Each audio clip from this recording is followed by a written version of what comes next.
সন্ধ্যায় বিএনপি, রাতে জামায়াতকে বৈঠকের আমন্ত্রণ প্রধান উপদেষ্টার। বিএনপি যোগ দেবে কিনা সিদ্ধান্ত জানাবে পরে, জানালেন সালাউদ্দিন আহমেদ। রাজপথে নয়, রাজনৈতিক সংকটের সমাধান খুঁজতে হবে আলোচনার টেবিলে, বলছেন এনসিপি নেতা সার্জিস। সরকারের ভেতর থেকে বিএনপিকে প্রতিপক্ষ বানাতে চায় অভিযোগ সালাউদ্দিনের। মালয়েশিয়ায় যেতে ৭৯,০০০ টাকা খরচ হলেও এজেন্সি নেয় প্রায় ৫ লাখ। ১৩ এজেন্সি হাতিয়ে নিয়েছে প্রায় ১২০০ কোটি, তথ্য দুদকের। ব্যবস্থা না নেয় সক্রিয় সিন্ডিকেট। এবং শাহজালাল বিমানবন্দরে 4টি ইরিএস মেশিনের 2টি নষ্ট। সঠিক সময়ে রফতানি নিয়ে শঙ্কা। যুক্তরাষ্ট্র ইউরোপে পণ্য পাঠাতে নিরাপত্তা পরীক্ষায় শাহ আমানতে হচ্ছে বিশেষ জোন।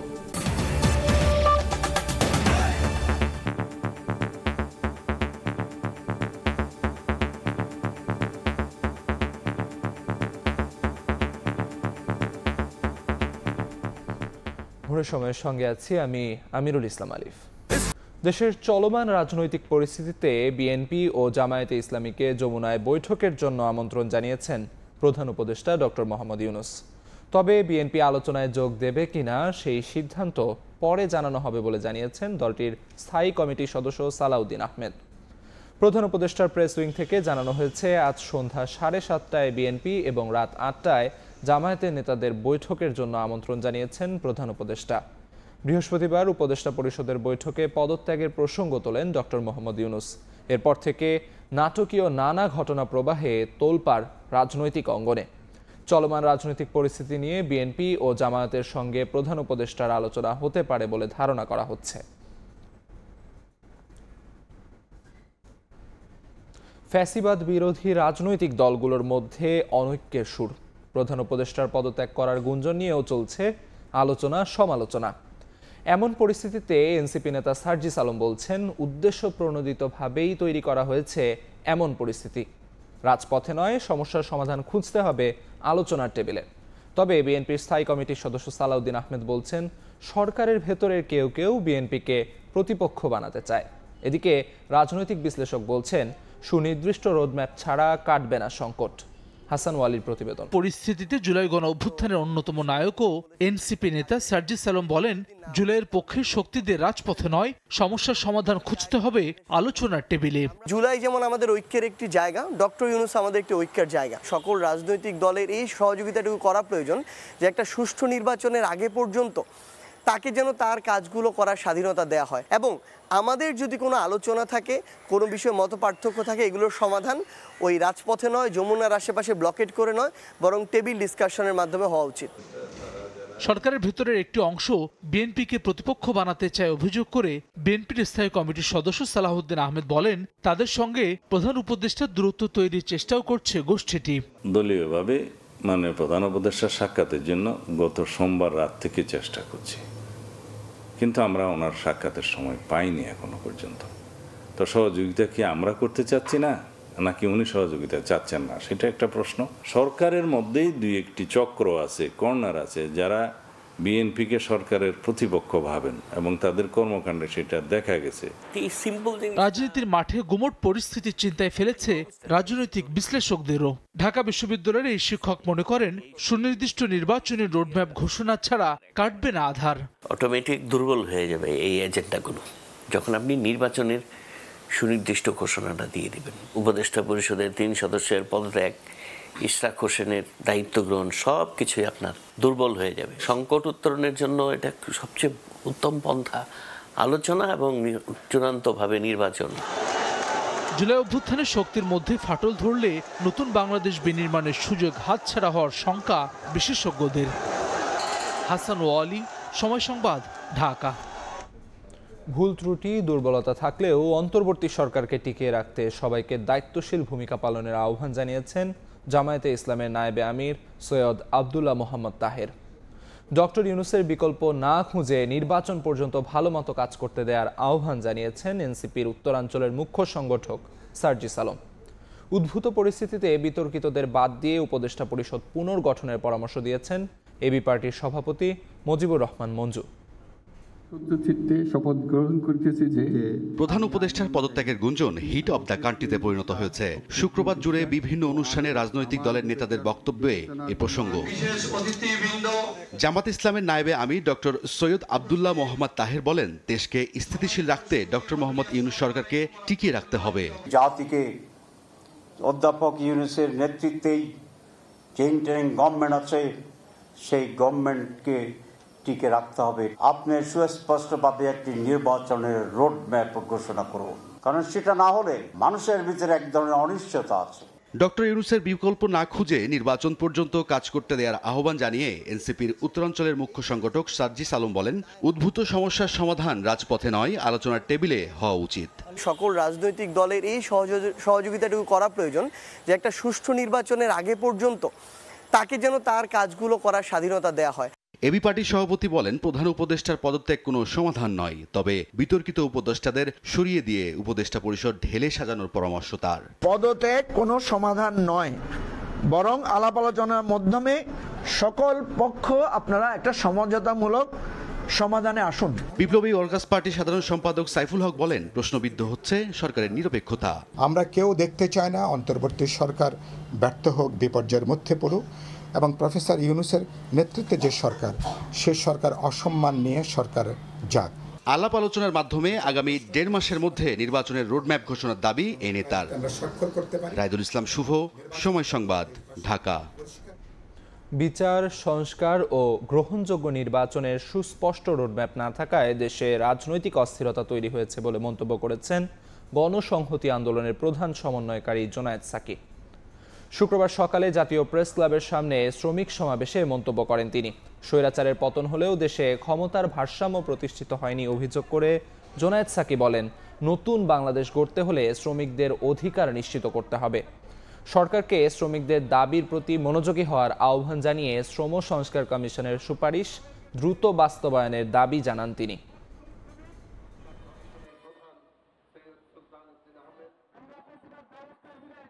বিচার, সংস্কার এবং নির্বাচন, এই তিনটি বিষয়ে সুস্পষ্ট রোডম্যাপ সরকার ঘোষণা করুক, তাতে রাজনৈতিক স্থিতিশীলতা আসবে।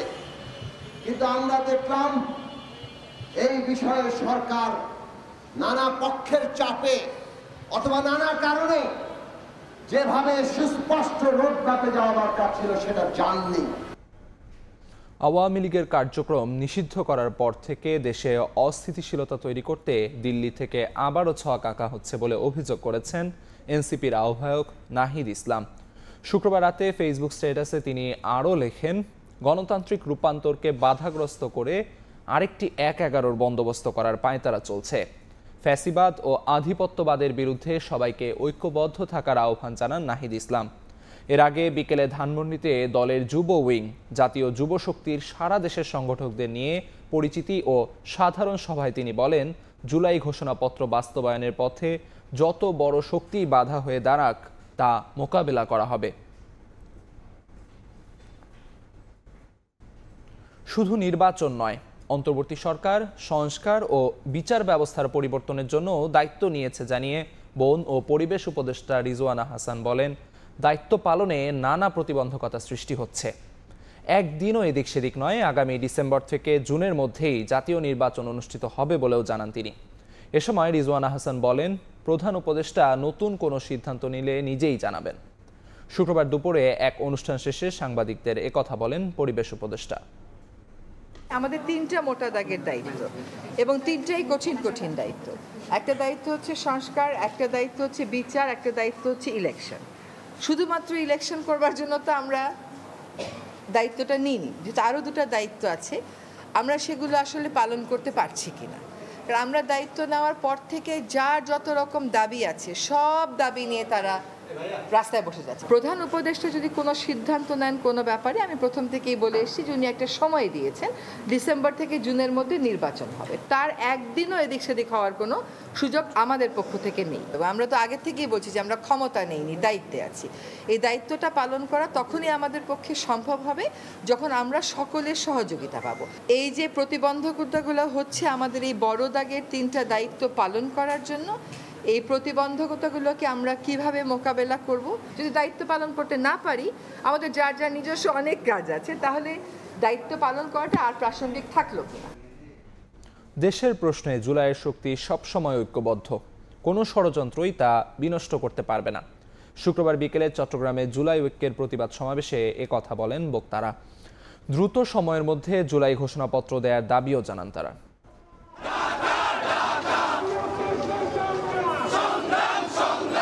স্লোগানে স্লোগানে মুখর রাজপথ, হাজারো কণ্ঠে জুলাইয়ের ঐক্য ধরে রাখার অঙ্গীকার।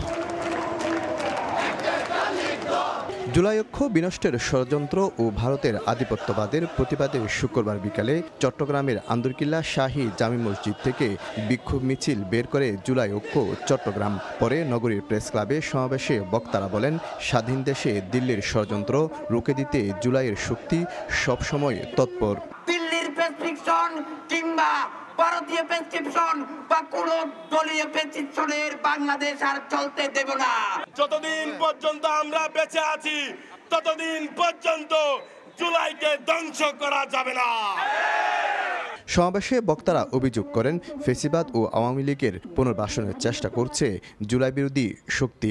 যারা জুলাইকে স্যাবোটাইজ করতে চায়, ছাত্র সমাজের কাছে তাদেরকে পরিচিত করে তাদেরকে রাষ্ট্র ব্যবস্থার সাথে সম্পৃক্ত যে কোনো কাজকর্ম থেকে তাদেরকে বিরত রাখতে হবে। জুলাইয়ের ঘোষণাপত্র অনতিবিলম্বে ঘোষণা করতে হবে। সমাবেশ থেকে শীঘ্রই জুলাই ঘোষণাপত্র দেওয়ার দাবি জানাই জুলাই ঐক্য। শফিকুল আলম, সময় সংবাদ, চট্টগ্রাম। অভ্যুত্থানের শক্তির ঐক্যে ফাটল ধরেছে উল্লেখ করে অংশীদারদের ঐক্যবদ্ধ করতে রোববার শাহবাগে সমাবেশের ডাক দিয়েছে জুলাই ঐক্য। শুক্রবার রাতে রাজধানী শাহবাগে সংবাদ সম্মেলনে এই কর্মসূচি ঘোষণা দেওয়া হয়।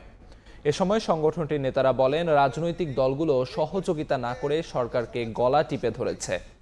আইন উপদেষ্টার কথা মতো ৩০ কর্মদিবসের মধ্যে জুলাই ঘোষণাপত্র ঘোষণা না হলে যে কোনো পরিস্থিতির জন্য উপদেষ্টা পরিষদ দায়ী থাকবে বলে হুঁশিয়ারি দেন তারা। এছাড়া জুলাই অভ্যুত্থানের পক্ষে ঐক্য গড়ে তুলতে শনিবার থেকে ৩০ মে পর্যন্ত অনলাইন অফলাইনে ক্যাম্পেইন পরিচালনার ঘোষণা দিয়েছে জুলাই ঐক্য।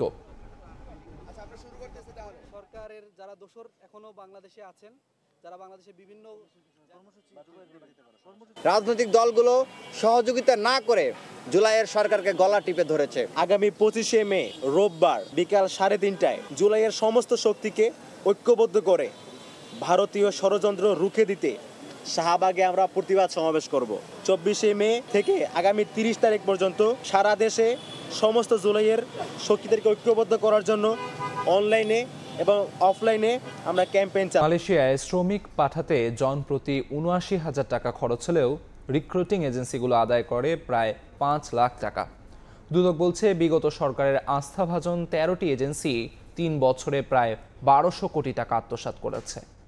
অভিযুক্ত এজেন্সি মালিকের বিরুদ্ধে মামলা করতে সুপারিশ করেছে অনুসন্ধানকারী দল। বিশেষজ্ঞরা বলছেন, জেনে শুনে সংশ্লিষ্ট সব দফতর নিশ্চুপ থাকায় সিন্ডিকেট বহাল তবিয়তে লুটপাট করেছে। তাসলিম তৌহিদের প্রতিবেদন। রাজধানীর ফকিরাপুলে অবস্থিত আকাশ ভ্রমণ লিমিটেড এই রিক্রুটিং এজেন্সির বিরুদ্ধে দুদকের অনুসন্ধানে মিলেছে মালয়েশিয়াগামী কর্মীদের কাছ থেকে ১৩৫ কোটি ৫৫ লাখ টাকার বেশি আত্মসাতের প্রমাণ। দুদক বলছে, সরকারি হিসাবে ৭৯,০০০ খরচ হলেও মালয়েশিয়াগামী কর্মীদের কাছ থেকে জনশক্তি রপ্তানিকারকদের সংগঠন বাইরার নির্দিষ্ট সিন্ডিকেট ৪,৭০,০০০ থেকে ৫ লাখ টাকা পর্যন্ত আদায় করে। ক্ষমতাচ্যুত আওয়ামী লীগ সরকারের আশীর্বাদ পুষ্ট এসব রিক্রুটিং এজেন্সি মানুষের অর্থ হাতিয়ে নিতে নানা ছলচাতুরির আশ্রয় নেয়। এরকম ১৩টি এজেন্সি ২০২১ থেকে ২০২৪ সাল পর্যন্ত অভিবাসীদের কাছ থেকে প্রায় ১২০০ কোটি টাকা অতিরিক্ত আদায় করে আত্মসাৎ করেছে বলে প্রমাণ পেয়েছে দুদক। এদের বিরুদ্ধে দুদকের অনুসন্ধানকারী দল আলাদা ১৩টি মামলার সুপারিশ করেছে। বাইরার সাবেক এক নেতার অভিযোগ, আওয়ামী লীগের সুবিধাভোগী সিন্ডিকেট শত শত কোটি টাকা লুট করেছে। সেই সিন্ডিকেট এখনও সক্রিয় আছে বলেও দাবি তার। একই সিন্ডিকেট চক্রই কিন্তু আওয়ামী লীগ সরকারের আমলে যারা ছিল সেই মন্ত্রী, এমপি এবং নেতারা কিন্তু এখনও আছে। তারা হয়তো তাদের সেই একই নামে না হইয়া বেনামে করার চেষ্টা করছে কিন্তু তারা। অভিবাসীদের নিয়ে কাজ করা এই বিশেষজ্ঞের মতে অতিরিক্ত অর্থ নিলেও কোনো পদক্ষেপ নিচ্ছে না সংশ্লিষ্টরা। এই সিন্ডিকেট সক্রিয় থাকলে সংকটে পড়বে শ্রম বাজার। বিভিন্ন দেশে শ্রমিক পাঠানোর বিভিন্ন অপরাধের কারণে দৃষ্টান্তমূলক কিন্তু কোনো রেকর্ডিং এজেন্সির বিরুদ্ধে কিন্তু আমাদের মন্ত্রণালয় বা অধিদপ্তর তেমন কোনো ব্যবস্থা নিতে পারে নাই। আপনি মিডল ইস্টেও কিন্তু 1,65,000 টাকা সৌদি আরব, সেখানে কিন্তু 6 লাখ 7 লাখ টাকায় মানুষ যাচ্ছে। কিন্তু জেনে যদি তার প্রতিকার না করে, তার বিরুদ্ধে যদি ব্যবস্থা নেয়, তাহলে তো এটা কোনোভাবেই রোধ করা সম্ভব না। গেল মার্চে মালয়েশিয়ায় শ্রমিক পাঠানোর নামে 1,128 কোটি টাকা আত্মসাতের অভিযোগে 12টি রিক্রুটিং এজেন্সির মালিকের বিরুদ্ধে মামলা করে দুদক। তাসলিম তৌহিদ, সময় সংবাদ, ঢাকা। লন্ডনে সালমান এফ রহমানের ছেলে আহমেদ শায়ান এফ রহমানের 2টি অ্যাপার্টমেন্ট জব্দের আদেশ পেয়েছে যুক্তরাজ্যের ন্যাশনাল ক্রাইম এজেন্সি। এর মধ্যে একটি লন্ডনের 17 গ্রেসভেন স্কোয়ারের বিলাসবহুল অ্যাপার্টমেন্ট। এটি 2010 সালে 106 কোটি টাকার বেশি দিয়ে কেনা হয়েছিল।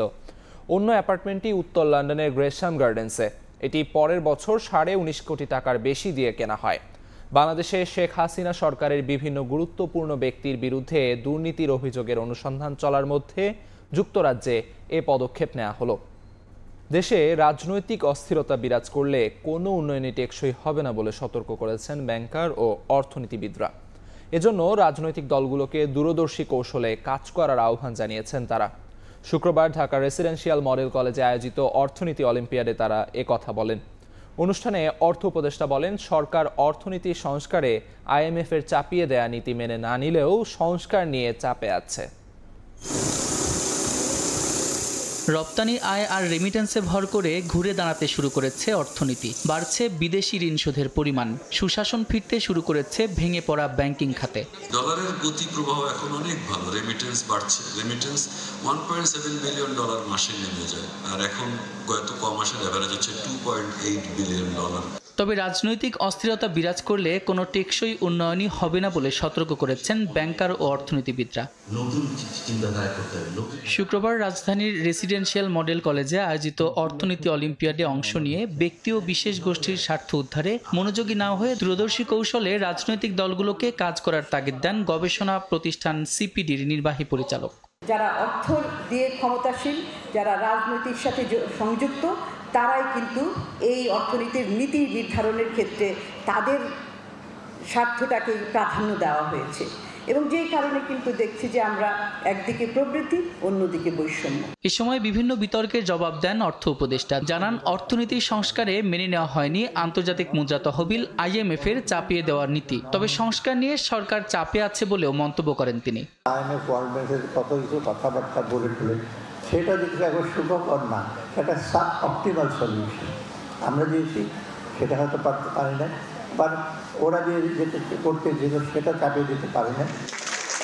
এবার অর্থনীতি অলিম্পিয়াডে অংশ নিয়েছেন সারা দেশের 20,000-এর বেশি শিক্ষার্থী। সেরা 5 জন যাবেন আজারবাইজানের বাকুতে আয়োজিত আন্তর্জাতিক অর্থনীতি অলিম্পিয়াডে।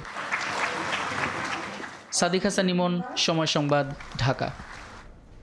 যন্ত্রাংশ তৈরি কিংবা মেরামত করে ক্ষুদ্র থেকে ভারী সব শিল্পের চালিকা শক্তি হিসেবে কাজ করে চলেছে দেশের হালকা প্রকৌশল খাত।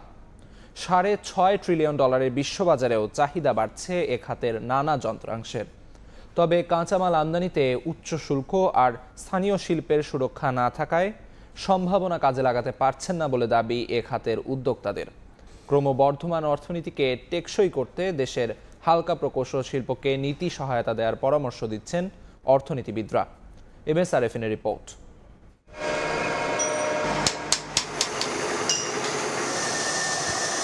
সুই থেকে শুরু করে গাড়ির ইঞ্জিন কিংবা কৃষি যন্ত্রপাতি থেকে টেক্সটাইল মেশিনের ভারী যন্ত্রাংশ সবই তৈরি হচ্ছে ঢাকার ধোলাইখালের এসব কারখানায়। নির্মাণ, রেলওয়ে কিংবা শিল্প কারখানার বড় বড় মেশিনের যন্ত্রাংশ বিকল হলেও কারখানা সংশ্লিষ্টরা দৌড়ে আসেন এখানে। টিপু সুলতান রোড, জিঞ্জিরার এসব মেশিনের ডাক্তারদের কাছে। পদ্মা সেতু বলেন, মেট্রো রেল বলেন, ওদের ম্যাক্সিমাম কাজই আমাদের এখানেই হয়েছে। কিছু মডিফিকেশন লাগে, অল্টারনেশন লাগে, ওই ধরনের কাজগুলো আমরা করি। বড় যত মিল ফ্যাক্টরি, যত ধরনের পার্টস আছে আলহামদুলিল্লাহ এখন আমাদের দেশে তৈরি হচ্ছে। জাহাজের জিনিস দিয়ে আমরা সব কিছু করে দিই এবং আমাদেরটা সুন্দর হয় এবং ভালো। বাংলাদেশ ইঞ্জিনিয়ারিং শিল্প মালিক সমিতির দাবি, হালকা প্রকৌশল খাতের স্থানীয় বাজার 30,000 কোটি টাকা। প্রায় 50,000 হালকা প্রকৌশল কারখানায় কর্মসংস্থান হয়েছে প্রায় 6 লাখ মানুষের। আমদানির বিকল্প খাত হিসেবে সক্ষমতা বাড়াতে আসছে বাজেটে এই শিল্পের সুরক্ষা চান উদ্যোক্তারা। সেম মেশিন আপনি যদি বাইরের থেকে নিয়ে আসেন 2% ট্যাক্স দিয়ে আপনি আনতেছেন, আর এই মেশিন যদি আমি তৈরি করি আমাদের 30% ট্যাক্স দিতে লাগতেছে, তা আমি তো অন্য দেশের সাথে কম্পিটিশন করে পারবো না। উদ্যোক্তাদের দাবি, বর্তমানে জিডিপিতে 3% অবদান রাখা দেশের হালকা প্রকৌশল খাতে বিনিয়োগ রয়েছে $1500 কোটি। তবে $6.5 ট্রিলিয়ন বিশ্ববাজারে এ খাতের রপ্তানি নামমাত্র। সম্ভাবনার আন্তর্জাতিক বাজার ধরতে দরকারি কাঁচামাল আমদানিতে শুল্ক হার 5% থেকে কমিয়ে 1% করার দাবি তাদের।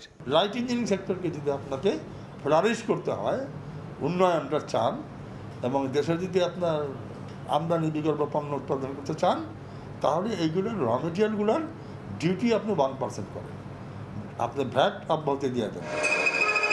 ক্রমবর্ধমান অর্থনীতিকে টেকসই করতে হালকা প্রকৌশল শিল্পকে নীতি সহায়তা দিয়ে এগিয়ে নেওয়ার তাগিদ দিচ্ছেন অর্থনীতিবিদরাও। আধুনিক প্রাতিষ্ঠানিক কারখানা তৈরি করবার যে তাদের সম্ভাবনা, সেটাকে পুরোপুরি কাজে লাগাতে পারছে না। সাপ্লাই চেনের সাথে এদের যোগাযোগটা যত আমরা বাড়াতে পারবো, আমার দেশের ভেতরে যে অন্যান্য বড় উৎপাদন হচ্ছে, যাদের এখানে চাহিদা আছে, সেইটা খুবই গুরুত্বপূর্ণ। এই খাতের জন্য আলাদা একটি শিল্প পার্ক স্থাপনে দীর্ঘদিনের দাবি বাস্তবায়নের ইঙ্গিত আসছে বাজেটে দেখতে চান খাত সংশ্লিষ্টরা। দেশের অর্থনৈতিক চাকা সচল রাখতে শিল্প কারখানায় ছোট বড় যেসব মেশিন ব্যবহৃত হয়, সেসব মেশিন সচল রাখতে প্রয়োজনীয় যন্ত্রাংশের যোগান আসে এসব হালকা শিল্প খাত থেকে। আমদানি নির্ভরতা কমিয়ে ব্যবসা বান্ধব নীতি সহায়তা পেলে স্থানীয় চাহিদার পুরোটাই পূরণ করা সম্ভব বলে মনে করেন খাত সংশ্লিষ্টরা। MS আরিফিন, সময় সংবাদ, ঢাকা। ভোরের সময় আরও থাকছে। ঈদুল আজহা সামনে রেখে ব্যস্ত খামারিরা। চট্টগ্রামে কোরবানির জন্য প্রস্তুত 8 লাখের বেশি গবাদি পশু। বিভিন্ন অঞ্চল থেকে আসা গরু দিয়ে ঘাটতি মেটানোর পরিকল্পনা। জালাল বিমানবন্দরে রফতানি কার্গো কমপ্লেক্সের 4টি ইডিএস মেশিনের মধ্যে 2টি নষ্ট। কয়েক বছর ধরে মেরামতের দাবি করলেও গুরুত্ব নেই কর্তৃপক্ষের। এতে আসন্ন ফল মৌসুমে সঠিক সময়ে পণ্য রফতানিতে জটিলতার শঙ্কা ব্যবসায়ীদের। যদিও সিভিল এভিয়েশন বলছে স্ক্যানিংয়ে জটলার কোনো শঙ্কা নেই, আর মেরামতের চেষ্টা চলছে একটি মেশিন। কাজল আব্দুল্লাহ রিপোর্ট। রফতানি পণ্য স্ক্যানিংয়ে শাহজালাল বিমানবন্দরের কার্গো ভিলেজে রয়েছে 4টি এক্সপ্লোসিভ ডিটেকশন সিস্টেম বা ইডিএস মেশিন। এর মধ্যে সচল রয়েছে 2টি। অন্যদিকে হজের কারণে কমছে বাংলাদেশ বিমানের ফ্লাইট। একদিকে ইডিএস স্বল্পতা, অন্যদিকে হজ ব্যবস্থাপনার কারণে কমেছে বাংলাদেশ বিমানের ফ্লাইট। দুই সমস্যায় চলতি বছর আম, কাঁঠাল সহ অন্যান্য ফল রফতানির জন্য নির্ভরতা বাড়বে বিদেশি এয়ারলাইন্সের ওপর। ব্যবসায়ীরা জানান, 4 থেকে 5 বছর ধরে অচল স্ক্যানারগুলো মেরামতের দাবি জানিয়ে আসলেও কোনো গুরুত্ব নেই কর্তৃপক্ষের। এতে পণ্য রফতানিতে নানামুখী চাপে পড়ছেন তারা। 4-5 বছর এটার কোনো সুরাহা হয় নাই। সামনে আমের মৌসুম আসতেছে। আমের একটা বিশাল মার্কেট ইউরোপে, কিন্তু বাংলাদেশের আমের বিশাল মার্কেট, প্রচুর মাল যায় বাংলাদেশের আম। কিন্তু জানি না এই যে ইডিএস মেশিন এগুলো দিয়ে এখন থেকেই যদি এই অবস্থা হয়, তাইলে এই যে আমের মৌসুমে যদি এরকম হয়, তাহলে লক্ষ লক্ষ টাকা এক্সপোর্টার যেমন ক্ষতিগ্রস্ত হবে, মার্কেটটাও কিন্তু ডাইভার্ট হয়ে যাবে। তো এই জন্য এই বিষয়টা কিন্তু খুব জরুরি ভিত্তিতে গভর্নমেন্ট দেখা প্রয়োজন। কার্গো ভিলেজের তথ্য, 2টি ইডিএস স্ক্যানার দিনে চালু থাকে গড়ে 18 ঘন্টা। ফলে রফতানি পণ্য স্ক্যানিংয়ে দেরি হওয়ার কোনো শঙ্কা নেই। সিভিল এভিয়েশন জানিয়েছে, ব্যয়বহুল হওয়ায় নষ্ট 2টি ইডিএস, এর মধ্যে একটি মেরামতের চেষ্টা চলছে। যে পরিমাণ কার্গো যায়, সেই পরিমাণ কার্গোর জন্য দিনে একটা মেশিন যদি 6 ঘন্টা সার্ভিসেবল থাকে, আমার গুড ইনাফ। আমার এখানে 2টা মেশিন 18 আওয়ার্স করে সার্ভিসেবল থাকে। থার্ড মেশিনটাকে আমরা চেষ্টা করছি এটাকে সার্ভিসেবল করার জন্য। This machines are very expensive. তো একটা এদের যখন আপনি মেনটেন্যান্স করে বা কোনো কিছু চেঞ্জ করতে, কস্ট ভেরি হাই, মানে 5 থেকে 6 কোটি টাকা চলে যায়। তো থার্ড মেশিনটা আমি অপারেশন কার্যক্রম আনার চেষ্টা করছি। তৃতীয় টার্মিনালে রফতানি কার্গো ভিলেজে স্থাপন করা হয়েছে 8টি ইডিএস মেশিন। টার্মিনালটি চালু না হয় এখনও জরাজীর্ণ পুরাতন কার্গো কমপ্লেক্সেই চলছে রফতানি কার্যক্রম। কাজল আব্দুল্লাহ, সময় সংবাদ, ঢাকা। ইউরোপ আমেরিকায় সরাসরি গার্মেন্টস পণ্য পাঠাতে নিরাপত্তা তল্লাশির পাশাপাশি সংরক্ষণের জন্য চট্টগ্রাম শাহ আমানত বিমানবন্দরে স্থাপন হচ্ছে RA3 জোন। ইউরোপীয় ইউনিয়নের নির্দেশনা অনুযায়ী আগামী 4 মাসের মধ্যে বিমানবন্দরে গড়ে তোলা হবে বিশেষ এই নিরাপত্তা বলয়, যেখানে 6 স্তরের নিরাপত্তা নিশ্চিতে ম্যানুয়াল ডিজিটাল সিস্টেমের সঙ্গে থাকবে ডগ স্কোয়াডও। সাখাওয়াত টিপুর ক্যামেরায় বিস্তারিত জানাচ্ছেন কমল দে। চট্টগ্রাম শাহ আমানত বিমানবন্দর আন্তর্জাতিক রূপ পাওয়ার 24 বছর পেরিয়ে গেল, কার্যকর হয়নি রেগুলেটর এজেন্ট 3 জোন, যে কারণে ইউরোপ আমেরিকাগামী গার্মেন্টস সহ সব ধরনের কার্গো পণ্যকে প্রথমে মধ্যপ্রাচ্যের বিভিন্ন দেশে পাঠিয়ে নিরাপত্তা পরীক্ষা করা হয়। এরপর সেখান থেকে নিরাপত্তা প্রত্যয়নপত্র নিয়ে পাঠানো হয় বিদেশি বায়ারের কাছে, ফলে সময় এবং খরচ দুটোই বাড়ছিল।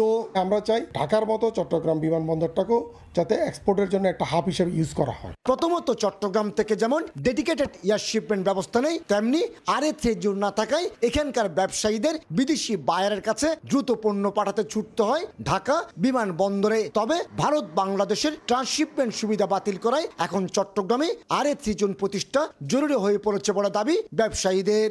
এয়ার শিপমেন্ট করতে আমাকে ঢাকা এয়ারপোর্ট অথবা ক্যালকাটা এয়ারপোর্টে পাঠাতে হবে, এটা তো কোনোভাবেই অ্যাকসেপ্টেবল না। চিটাগং এয়ারপোর্ট ইন্টারন্যাশনাল এয়ারপোর্ট, এখানে একটা আলাদা জোন হতেই পারে, একটা সিকিউরড ওয়্যারহাউস হতে পারে।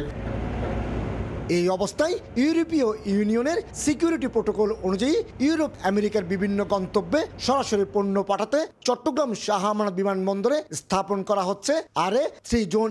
এর আওতায় যে কোনো রপ্তানি পণ্য বিমানবন্দরে আসা থেকে শুরু করে সংরক্ষণ, প্যাকেজিং সহ বিমানে তুলে দেওয়া পর্যন্ত অন্তত 6 স্তরের নিরাপত্তা বলয় থাকবে। পুরো সিস্টেমটাকে যে একটা RA3 জোনের আওতায় আনা হয়, ওইটা আমরা সেট আপ করতে যাচ্ছি। ওটার জন্য আমাদের প্ল্যানিং রেডি, আমরা যে কোনো সময় হয়তো কাজ শুরু করব। RA3 জোনে দেশ বিদেশে প্রশিক্ষণ নেওয়া নিরাপত্তা কর্মী যেমন থাকবে, তেমনি থাকবে এক্সপ্লোসিভ ডিটেকশন সিস্টেম, K9 বা ডগ স্কোয়াড ব্যবস্থা থাকবে বিশেষায়িত এই জোনে। কিছু রিকোয়ারমেন্ট তাদের থাকে, ওই রিকোয়ারমেন্টগুলো ফুলফিল না করলে আপনি ইউরোপে সরাসরি কার্গো ফ্লাইট অপারেট করতে পারবেন না। 2005 সাল থেকে শুরু হয়ে 2021 সাল পর্যন্ত চট্টগ্রাম শাহ আমানত বিমানবন্দরে কার্গো বিমান চালু থাকলেও করোনার সময় তা বন্ধ হয়ে যায়। তবে সাম্প্রতিক সময়ে ভারত বাংলাদেশের ট্রান্সশিপমেন্ট সুবিধা বাতিল করায় চট্টগ্রাম থেকে চলতি মাসে এয়ার শিপমেন্ট চালুর ব্যবস্থা নিয়েছে শাহ আমানত বিমানবন্দর কর্তৃপক্ষ। বাংলাদেশের তৈরি পোশাকের মূল বাজার ইউরোপ এবং আমেরিকা, আবার এসব দেশে পণ্য পাঠাতে গেলে নানা রকম পরীক্ষার সম্মুখীন হতে হয়। এইসব পরীক্ষা হয় মধ্যপ্রাচ্যের বিভিন্ন দেশে। তবে চট্টগ্রাম শাহ আমানত বিমানবন্দরে বিশেষ জোন কার্যক্রম শুরু করলে সে পরীক্ষা মধ্যপ্রাচ্য নয়, হবে চট্টগ্রাম শাহ আমানত বিমানবন্দরে। আর এর ফলে খরচ যেমন কমে আসবে, তেমনি সরাসরি ইউরোপ আমেরিকার গন্তব্যে পৌঁছাবে বাংলাদেশের তৈরি পোশাক। চট্টগ্রাম শাহ আমানত বিমানবন্দর থেকে কমল দে, সময় সংবাদ। বছরেও বান্দরবান সদর হাসপাতালে চালু হয়নি ICU ইউনিট। বর্তমানে কক্ষটি ব্যবহৃত হচ্ছে স্টোর রুম হিসেবে। রক্ষণাবেক্ষণের অভাবে নষ্ট হচ্ছে কোটি টাকা মূল্যের যন্ত্রপাতি। অন্যদিকে ICU সেবা থেকে বঞ্চিত হচ্ছেন রোগীরা। সোহেল কান্তিনাথের ছবিতে এনে জাকিরের রিপোর্ট। একটি কক্ষে রাখা হয়েছে হাসপাতালের মূল্যবান যন্ত্রপাতি, সঙ্গে রয়েছে চিকিৎসার নানা সরঞ্জাম। স্টোর রুম হিসেবে ব্যবহৃত এই কক্ষ মূলত ICU ইউনিট। 2020 সালে করোনা মহামারীর সময় বান্দরবান সদর হাসপাতালে 5 শয্যার ICU ইউনিট নির্মাণ করা হয়, তবে এরপর আর চালু করা হয়নি ইউনিটটি। বর্তমানে কক্ষটি ব্যবহৃত হচ্ছে স্টোর রুম হিসেবে। রক্ষণাবেক্ষণের অভাবে নষ্ট হচ্ছে কোটি টাকা মূল্যের যন্ত্রপাতি। অন্যদিকে ICU সেবা থেকে বঞ্চিত রোগীরা। জরুরি রোগীদের নিয়ে যাওয়া হয় অন্য জেলায়। এ কারণে দ্রুত ICU চালুর দাবি এলাকাবাসীর। বান্দরবানের অ্যাভেলেবেল রোগী আছে যারা আসলে ICU প্রয়োজন, চিটাগংয়ে রেফার করে দেয়। চিটাগংয়ে নিয়ে ICU সুবিধাটা অর্থনৈতিক সমস্যা থাকার কারণে সেটা সে পায় না। আমরা চাই এই বান্দরবান ICUটা চালু হোক, আমাদের বান্দরবানের লোকজন যারা আছে তারা উপকৃত হবে। ICU তৈরি হওয়ার পর থেকে ICU চালু হয়নি এবং এখানে ICUর সেবা করা হয়নি। চিকিৎসক সহ অন্যান্য জনবল সংকটের অজুহাত হাসপাতাল কর্তৃপক্ষের। নতুন পদ সৃষ্টি করে লোকবল নিয়োগ করলে ICU চালু সম্ভব বলছেন সংশ্লিষ্ট কর্মকর্তা। একটা ICU চালাতে গেলে সবসময় একটা অভিজ্ঞ ডাক্তার, অভিজ্ঞ ICU অ্যানেস্থেটিস্ট, এগুলো আরম্ভ করে CCU করা, এরকম ডাক্তার দরকার। এই জনবল পাশাপাশি MLS থেকে আরম্ভ করে একটা 5 বেডের জন্য হলো অন্তত 20-30 জনের একটা জনবল প্রয়োজন আছে। এটা হলেই অতি সত্বর দ্রুত যে কোনো সময় এই বান্দরবানে এটা চালু করা হবে। কর্তৃপক্ষের তথ্য মতে বান্দরবান সদর হাসপাতাল থেকে প্রতি বছর জরুরি অর্ধশতাধিক রোগী অন্যত্র রেফার করা হয়। এন.এ. জাকির, সময় সংবাদ, বান্দরবান। মাত্র ২৪ কিলোমিটার সড়কের অভাবে রাঙামাটি সদরের সঙ্গে যোগাযোগ সীমাহীন ভোগান্তি পোহাতে হয় লংগদু ও বাঘাইছড়ির কয়েক লাখ মানুষের। বাধ্য হয়ে বাসিন্দাদের খাগড়াছড়ির প্রায় ১৪০ কিলোমিটার পথ পাড়ি দিতে হয়। সড়কটি নির্মাণে মন্ত্রণালয়ে প্রস্তাবনা পাঠানো হয়েছে বলে জানিয়েছে সংশ্লিষ্টরা।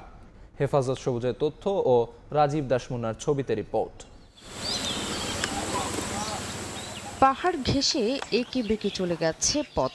শুষ্ক মৌসুমে ধুলা আর বর্ষায় কাদায় একাকার হয়ে থাকে এই সড়ক। গাড়ি চলার অনুপযোগী রাস্তাটি দিয়ে পায়ে হাঁটতেও বাড়তি সতর্ক থাকতে হয় পথচারীদের।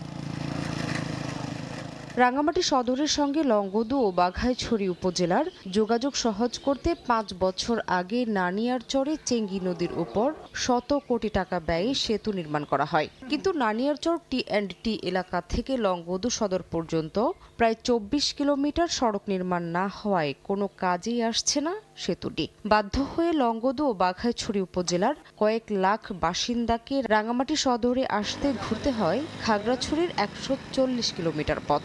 বাড়তি রাস্তার কারণে বাড়ে পণ্য পরিবহনের খরচ। সবচেয়ে বেশি ভোগান্তিতে পড়েন রোগী ও স্বজনরা। এই রাস্তা দিয়ে কোনো মালামাল বহন করতে পারে না। দ্বিতীয়ত আপনার যদি কোনো রোগী নেওয়ার প্রয়োজন হয় রাঙামাটিতে, সেটাও নিতে পারে না। রাস্তা তাহলে আরেকটু ভালো হবে আর কি। এখন আপনার ওই পাহাড় থেকে আনারস, খোলা এগুলো আপনার একদম চিটিয়াং ঢাকা নেওয়া যাবে। সরকার যদি জনগণের উপর ভালো চায়, তো রাস্তা ফাঁকা হলে ভালো হবে আর। সড়কটি নির্মাণের জন্য মন্ত্রণালয়ে একটি প্রস্তাবনা পাঠানো হয়েছে বলে জানিয়েছে সড়ক বিভাগ। সড়কটি সম্প্রসারণ এবং এই সড়কের অ্যালাইনমেন্ট তৈরির জন্য প্রস্তাব দিয়েছি মন্ত্রণালয়কে। এটা সিদ্ধান্ত আসলে আমরা পরবর্তী কার্যক্রমের জন্য প্রস্তুতি নিব। সবশেষ জনশুমারির তথ্য মতে লংগদু ও বাঘাইছড়ি উপজেলায় প্রায় ৩ লাখ মানুষের বসবাস। সময় সংবাদ, রাঙামাটি। ১ বছরের বেশি সময় ধরে বন্ধ ব্রাহ্মণবাড়িয়ার বর্জ্য থেকে প্রাকৃতিক জৈব সার ও পলিথিন থেকে তরল জ্বালানি উৎপাদন কেন্দ্র। এতে পৌর এলাকা ময়লার স্তূপে নষ্ট হচ্ছে পরিবেশ। তবে নতুন প্রকল্প হাতে নিয়ে আবারও কেন্দ্রটি চালুর উদ্যোগ নেয়ার আশ্বাস পরিবেশ অধিদপ্তর ও জেলা প্রশাসনের।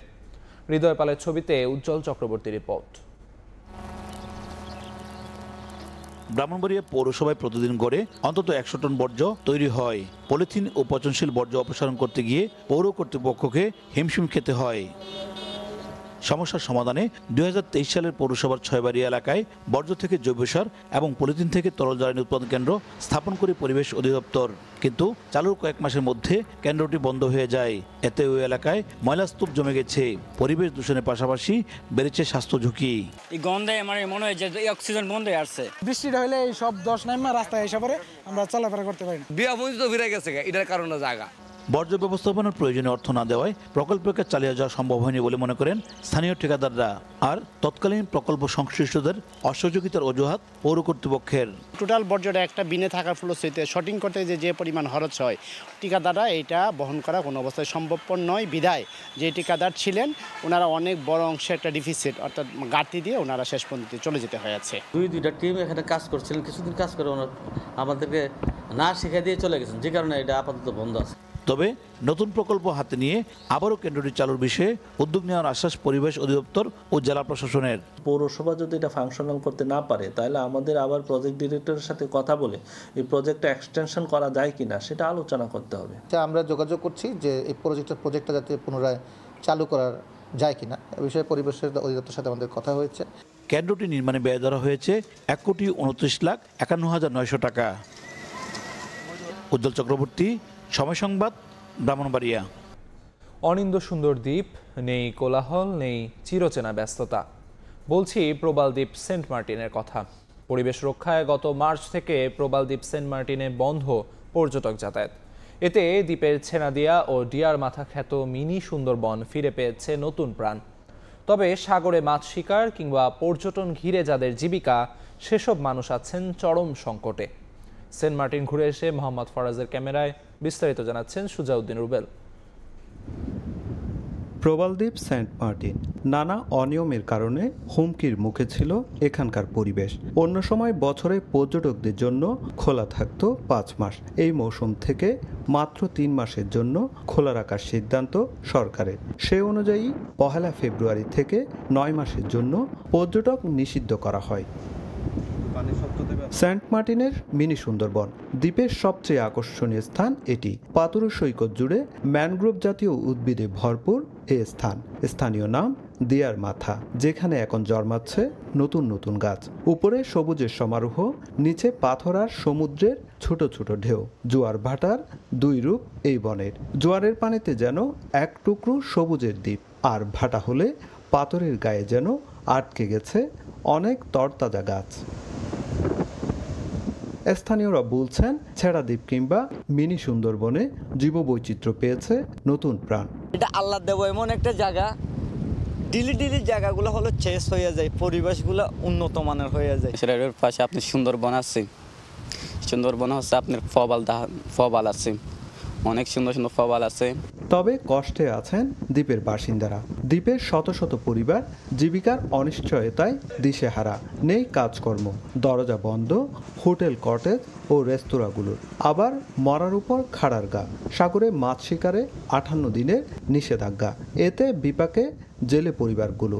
সব মিলিয়ে নানামুখী সংকটে দ্বীপের বাসিন্দারা। এখন ফিশারি নচলে সরকার বন্ধ করে দিয়ে, আবার পর্যটকও বন্ধ করে দিয়ে। তোদের বাদ কাইও মারা ফোনদের লেখাপড়া করে বাদ কাজ করতে বাজি গিয়ে এখন ব্যবসা নাই, কিচ্ছু নাই, এখন ডিসারার মতন অবস্থায় পড়ে আছে। এই অবস্থা যদি আর 2 বছর 1 বছর চলতে থাকে, আমরা তো একবারে রোহিঙ্গার কাতারে পড়ে যাব। সেন্ট মার্টিনের অবস্থান মিয়ানমারের বিরোধপূর্ণ রাখাইন প্রদেশের কাছে। ভূ অবস্থানগত দিক থেকেও দ্বীপটি গুরুত্বপূর্ণ, যার নিরাপত্তা নিশ্চিতে তাই বছরের 12 মাসই তৎপর কোস্টগার্ডের সদস্যরা।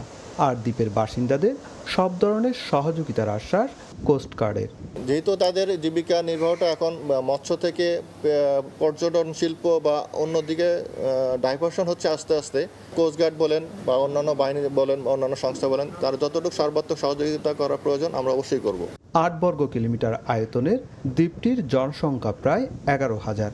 দ্বীপবাসীর জীবিকার অনেকটাই পর্যটন ঘিরে। নানামুখী সংকটে দ্বীপের বাসিন্দারা। অনেকের কাটছে অনাহারে অর্ধাহারে।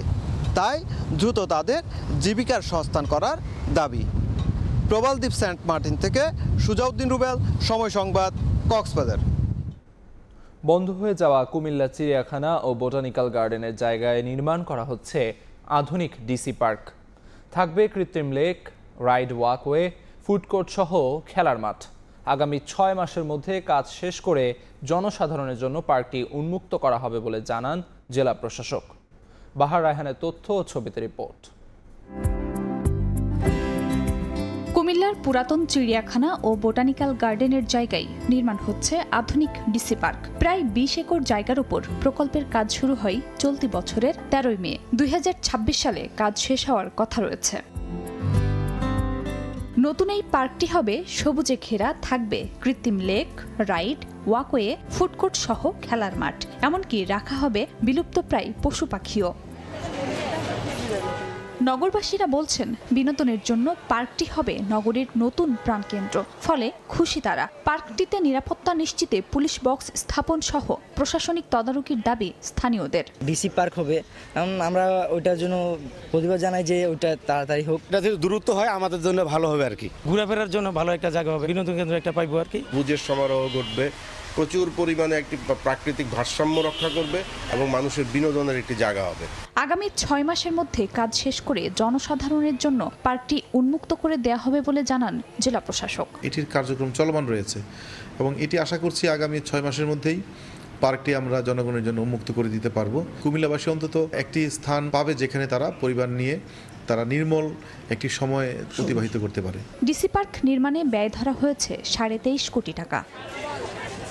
সময় সংবাদ, কুমিল্লা। দীর্ঘদিন খনন না হওয়ায় নাব্য সংকটে চাঁদপুরের ডাকাতিয়া নদী। মাঝ নদীতে চর পড়ায় নৌকা থেকে সরাসরি আড়তে নেওয়া যায় না পণ্য। এতে ভোগান্তির পাশাপাশি লোকসান গুনতে হচ্ছে ব্যবসায়ীদের। নদী খননে বিশ্বব্যাংকের অর্থায়নে প্রকল্প নেওয়া হয়েছে বলে জানিয়েছেন সংশ্লিষ্টরা। নাইমুল ইসলাম নীরবের ছবিতে ফারুক আহমদের রিপোর্ট। মাঝ নদী পর্যন্ত চর পড়ায় শ্রমিকরা নৌকা থেকে মাথায় করে পণ্য নিয়ে যাচ্ছেন। এতে একদিকে ভোগান্তি যেমন বেড়েছে, তেমন বাড়ছে খরচও। চাঁদপুরের বুক চিরে বয়ে গেছে ডাকাতিয়া নদী। শহরের বড় স্টেশন থেকে শুরু করে নদীটির দৈর্ঘ্য শহরাস্তির চিকুটিয়া সেতু পর্যন্ত। নদীটিকে কেন্দ্র করে গড়ে উঠেছে জেলার সবচেয়ে বড় বাণিজ্য কেন্দ্র পুরান ও নতুন বাজার। দীর্ঘদিন ধরে খনন না হওয়ায় ডাকাতিয়ার মাঝে চর পড়েছে।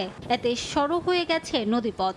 নৌযান চলাচলে দেখা দিয়েছে সমস্যা। অন্যদিকে চরের কারণে নৌকা থেকে সরাসরি আড়তে নেওয়া যাচ্ছে না পণ্য। এই নদী খননের কাজটা না হওয়ার কারণে আমরা অনেক বিপদগ্রস্ত অবস্থানে আছি। নদী না হওয়ার কারণে বলগেট জাহাজ আটকাতেছে। এখনই যদি এটা না করে সমাধান না করে, তাহলে আমাদের কাজ করা কষ্ট করে দাঁড়াবে। আমাদের এই খনন যদি সুন্দরভাবে হয়, তাহলে নৌ চলাচল এবং আমাদের যে ব্যবসা বাণিজ্যে বড় বড় নৌকাগুলি আসে, সেগুলি সুন্দরভাবে মাল নামান যাবে এবং লোকের যাতায়াতেরও সুবিধা হবে। ডাকাতিয়া খননে বিশ্বব্যাংকের অর্থায়নে একটি প্রকল্প নেওয়া হয়েছে বলে জানিয়েছেন সংশ্লিষ্টরা। সারাস্তি চিনকুটিয়া পর্যন্ত এটা ড্রেজিং এর প্রকল্প হাতে নেওয়া হয়েছে। এটা ওই যে বিশ্বব্যাংকের ৩,৫০০ কোটি টাকার প্রকল্পের মধ্যে ড্রেজিং করা হবে। এখান থেকে একদম নাব্যতা সংকট দূরীকরণের লক্ষ্যে 10 ফিট মিনিমাম গভীরতা ডেপথ রেখে প্রকল্পটির আওতায় চাঁদপুর শহরের বড় স্টেশন থেকে শহরাস্তির চিকুটিয়া সেতু পর্যন্ত ডাকাতিয়া নদীর ৫৫ কিলোমিটার খননের কথা রয়েছে। সময় সংবাদ, চাঁদপুর। ফরিদপুরের ভুবনেশ্বর নদের কচুরিপানা পরিষ্কার করল ২,০০০ স্বেচ্ছাসেবী। চরভদ্রাসন উপজেলা প্রশাসন ও সেভ দ্য ভুবনেশ্বর রিভার কমিটির উদ্যোগে পরিচ্ছন্নতা কার্যক্রম পরিচালনা করা হয়। সকালে কার্যক্রমের উদ্বোধন করেন এলজিডির অতিরিক্ত সচিব ফজলুর রহমান। এতে অংশ নেন বিডি ক্লিনের ঢাকা, খুলনা ও বরিশাল বিভাগের বিভিন্ন জেলার ১,৩৫০ জন সদস্য ও স্থানীয় তরুণরা। দুপুর পর্যন্ত প্রায় ২ কিলোমিটার নদটি পরিষ্কারে ২১টি পয়েন্টে কার্যক্রম পরিচালনা করা হয়। এ সময় উপস্থিত ছিলেন ইউএনও মনিরা খাতুন সহ অনেকে।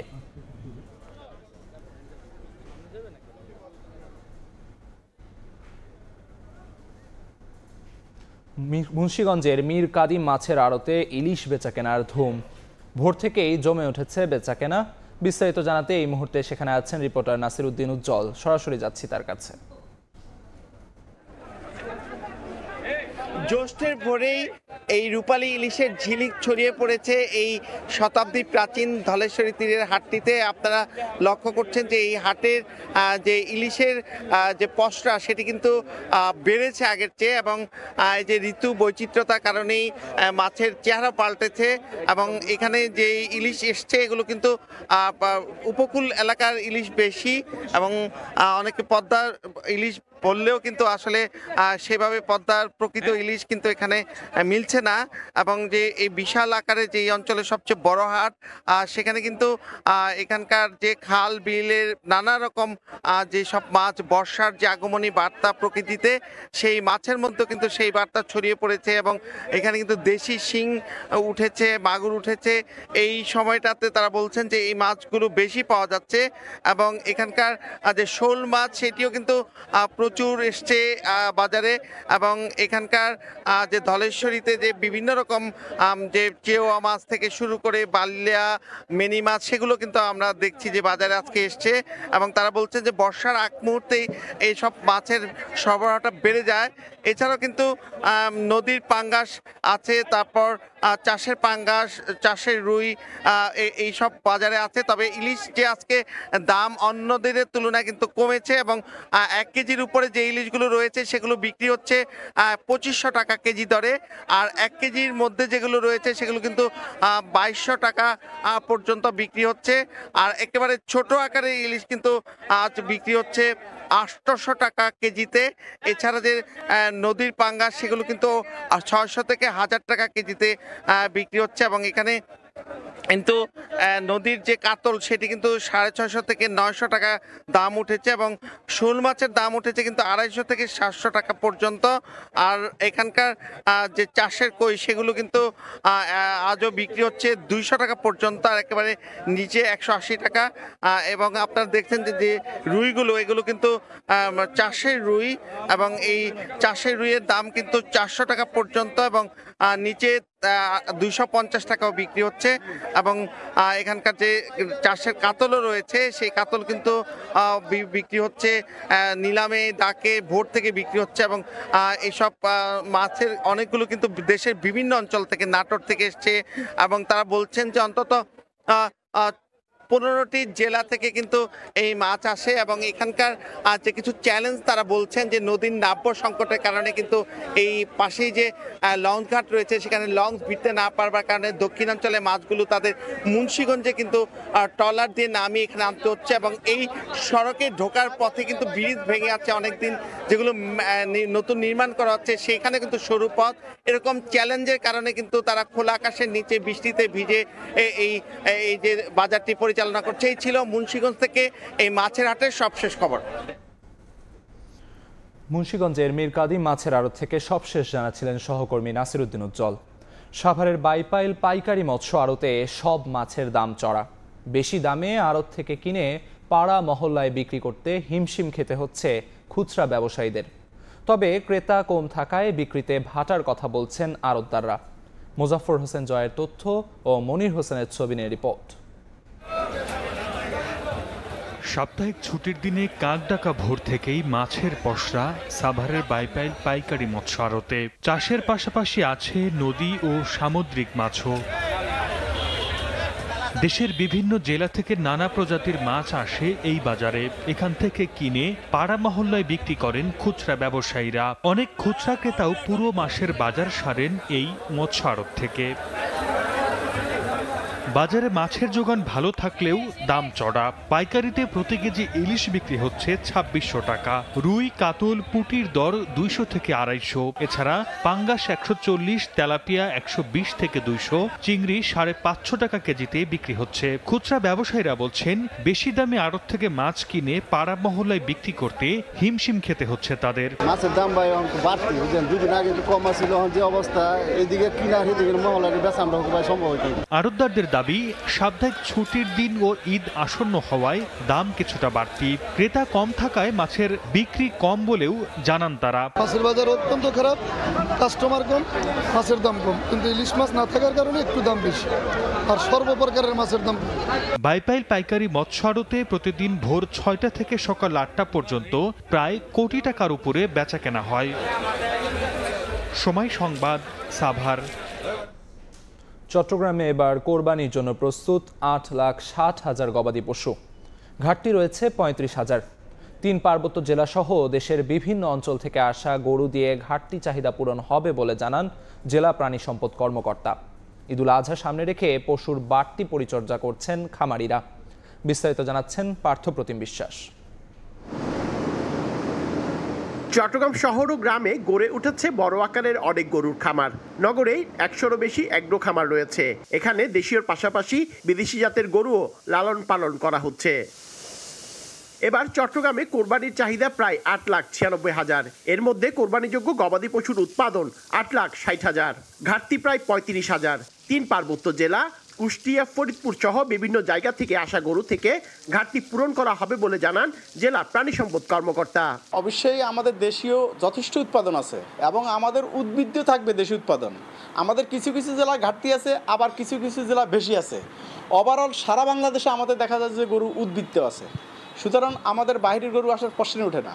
এখন পর্যন্ত হাটগুলোতে বেচা কেনা শুরু না হলেও এগ্রো ফার্ম থেকে পছন্দের পশুটি ক্রয় বিক্রয় শুরু হয়ে গেছে। ইতিমধ্যে 50 থেকে 60% গরু বিক্রি হয়ে গেছে জানান খামারিরা। মানুষ যেন কিনতে পারে ওরকম একটা দাম রেখে দিয়ে থাকি আমরা, যেন কাস্টমার আতঙ্কে না পড়ে থাকে। অনেকে ফিজিক্যালি এসে আমাদের এখান থেকে গরু কিনতেছে। আমাদের এই কোরবানির 4 রাত পর্যন্ত আমাদের কাছে গরু রাখার সুযোগ আছে। কাস্টমারদের জন্য আমরা এভাবে সুযোগ করে দিচ্ছি। চট্টগ্রাম নগরীতে পশুর চাহিদা 1,09,757টি। পার্থপ্রতিম বিশ্বাস, সময় সংবাদ, চট্টগ্রাম। ভোরের সময় এই ছিল আমার কাছে। পরবর্তী সংবাদগুলো জানাতে সঙ্গে থাকবেন জিনাতারা যশোয়া। ধন্যবাদ আলিফ। একই দিনে 23 নিয়োগ পরীক্ষার তারিখ নির্ধারণে বিপাকে লাখো চাকরি প্রার্থী। এ ধরনের সিদ্ধান্তকে প্রহসন বলে ক্ষোভ জানিয়েছেন তারা। বলছেন একাধিক আবেদন করলেও এমন সিদ্ধান্তে সব পরীক্ষায় অংশ নেওয়ার সুযোগ মিলছে না। অভিভাবকরা বলছেন বেকার সমস্যা সমাধানে বুঝে শুনে সিদ্ধান্ত নেওয়া উচিত। চাকরি নামক সোনার হরিণের পেছনে বছরের পর বছর ছুটছেন হাজার হাজার যুবক। পরীক্ষার ফরম পূরণে অর্থ জোগাতেও হিমশিম খেতে হয় অনেককে। অথচ ন্যাশনাল সিকিউরিটি ইন্টেলিজেন্স নিয়োগ পরীক্ষা সহ একই দিনে 23 নিয়োগ পরীক্ষায় বসতে হলো চাকরি প্রার্থীদের। এ নিয়ে মহা বিপাকে তারা। পরীক্ষা হলে যে সমস্যাটা হয় যে যদি দূরত্ব হয় বেশি তাহলে একটা টেনশন কাজ করে বা একটা স্ট্রেসেরও ব্যাপার আছে। একটা এই জায়গায় আবার আরেকটা পুরান ঢাকা সেই অন্য একটা জায়গায়, তো দেখা যায় ঢাকা ট্রাফিক জ্যাম ফেস করে এতগুলো জায়গায় একসাথে ম্যানেজ করা খুব বেশি টাফ হয়ে যায়। কেউ কেউ বলছেন এমন সিদ্ধান্ত তামাশা ছাড়া আর কিছুই নয়। একই দিনে অনেকগুলো পরীক্ষা থাকে যেটা আমাদের জন্য অ্যাটেন্ড করা সম্ভব হয় না। আমরা এত কষ্ট করে প্রিপারেশন নেই, এত কষ্ট করে পড়লাম কিন্তু পরীক্ষাটা অ্যাটেন্ড করতে পারলাম না শুধুমাত্র টাইমটা মিসম্যানেজমেন্ট হওয়ার কারণে। নিয়োগকারী প্রতিষ্ঠানগুলোর এমন সিদ্ধান্তে ক্ষুব্ধ অভিভাবকরাও। বেকার সমস্যা সমাধানে বুঝে শুনে সিদ্ধান্ত নেয়ার আহ্বান তাদের। আমি রিটায়ার্ড পারসন, আমার মেয়ের জন্য বিভিন্ন জায়গায় চাকরির আবেদন করার সময় টাকা পয়সা দিয়ে যাচ্ছি, অথচ পরীক্ষাটা দিয়ে তার যোগ্যতা যাচাই করার সুযোগটা পাচ্ছি না। অনেক দূর থেকে যারা আসে জার্নি করে তাদের তো একটা রেস্টের প্রয়োজন হয়। এখন তারা সেই বিশ্রামটা নিতে পারতেছে না, খাওয়া দাওয়ারও সমস্যা থাকতে পারে। আজকে 2টা দিল, আগামী সপ্তাহে 2টা দিল, পরের সপ্তাহে 2টা দিল, এরকম করে 5-7টা একদিনে দেওয়ার তো কোনো কারণ নেই। একই দিনে একাধিক পরীক্ষার তারিখ না ফেলে সমন্বয়ের মাধ্যমে এই সমস্যা সমাধানের দাবি জানিয়েছেন চাকরি প্রার্থীরা। মাইমুনা হায়দার চৌধুরী, সময় সংবাদ, ঢাকা। দেশি বিদেশি কেবল অপারেটর, আইএসপি প্রোভাইডার ও দর্শনার্থীদের পদচারণায় মুখর হয়ে উঠেছে আইসিবিসি এক্সপো 2025। স্টলগুলোতে চলছে নানা রকম অফার ও ডিসকাউন্ট। সংশ্লিষ্টরা বলছেন প্রত্যাশার চাইতেও অনেক বেশি সাড়া মিলেছে এবারের এক্সপোতে। এই আয়োজনের মধ্য দিয়ে মিডিয়া ও প্রযুক্তি খাত নতুন গতি পাবে বলে প্রত্যাশা আয়োজকদের। দর্শনার্থীদের উপস্থিতি বলে দেয় কতটা জমজমাট দেশের প্রথম আন্তর্জাতিক কেবল ও ব্রডকাস্টিং মেলা আইসিবিসি এক্সপো 2025। রাজধানীর বসুন্ধরায় ইন্টারন্যাশনাল কনভেনশন সিটিতে কেবল অপারেটরস অব বাংলাদেশ কোয়াব আয়োজিত এই এক্সপো যেন হয়ে উঠেছে দেশি বিদেশি কেবল অপারেটর, আইএসপি প্রোভাইডার, সফটওয়্যার পরিবেশক ও দর্শনার্থীদের এক মিলন মেলায়। ব্রডকাস্ট হার্ডওয়্যার থেকে শুরু করে ওটিপি ও আইপিটিভি সলিউশন, অত্যাধুনিক সব প্রযুক্তির ডিভাইস সবই মিলছে এক ছাদের নিচে। প্রযুক্তি খাতে বিনিয়োগ ও অংশীদারিত্ব বাড়ানোর লক্ষ্যে আয়োজিত মেলায় দেয়া হচ্ছে নানা অফার ও ডিসকাউন্ট। অনেক নতুন নতুন কোম্পানি আসছে, নতুন কিছু টেকনোলজি নিয়ে আসছে। ডিজিটাল সেটটপ বক্সটাকে আমাদের আইপিটিভি এবং ওটিটি প্ল্যাটফর্মটাকে একসাথে মার্জ করে আমরা একটা প্ল্যাটফর্ম রেডি করছি। একটা ছাদের নিচে এরকম বড় আয়োজন বাংলাদেশে এর আগে হয়নি। আমাদের অনেক অনেক আকর্ষণীয় অফার, মূল্য ছাড় এবং র্যাফেল ড্র আছে। টেলিভিশন চ্যানেল ব্রডকাস্টিং হচ্ছে, এটা ডিজিটালি মানুষের বাসায় বাসায় পৌঁছে দেওয়ার জন্য যে টেকনিক্যাল সলিউশন দরকার ওইটা নিয়ে আমরা কাজ করি।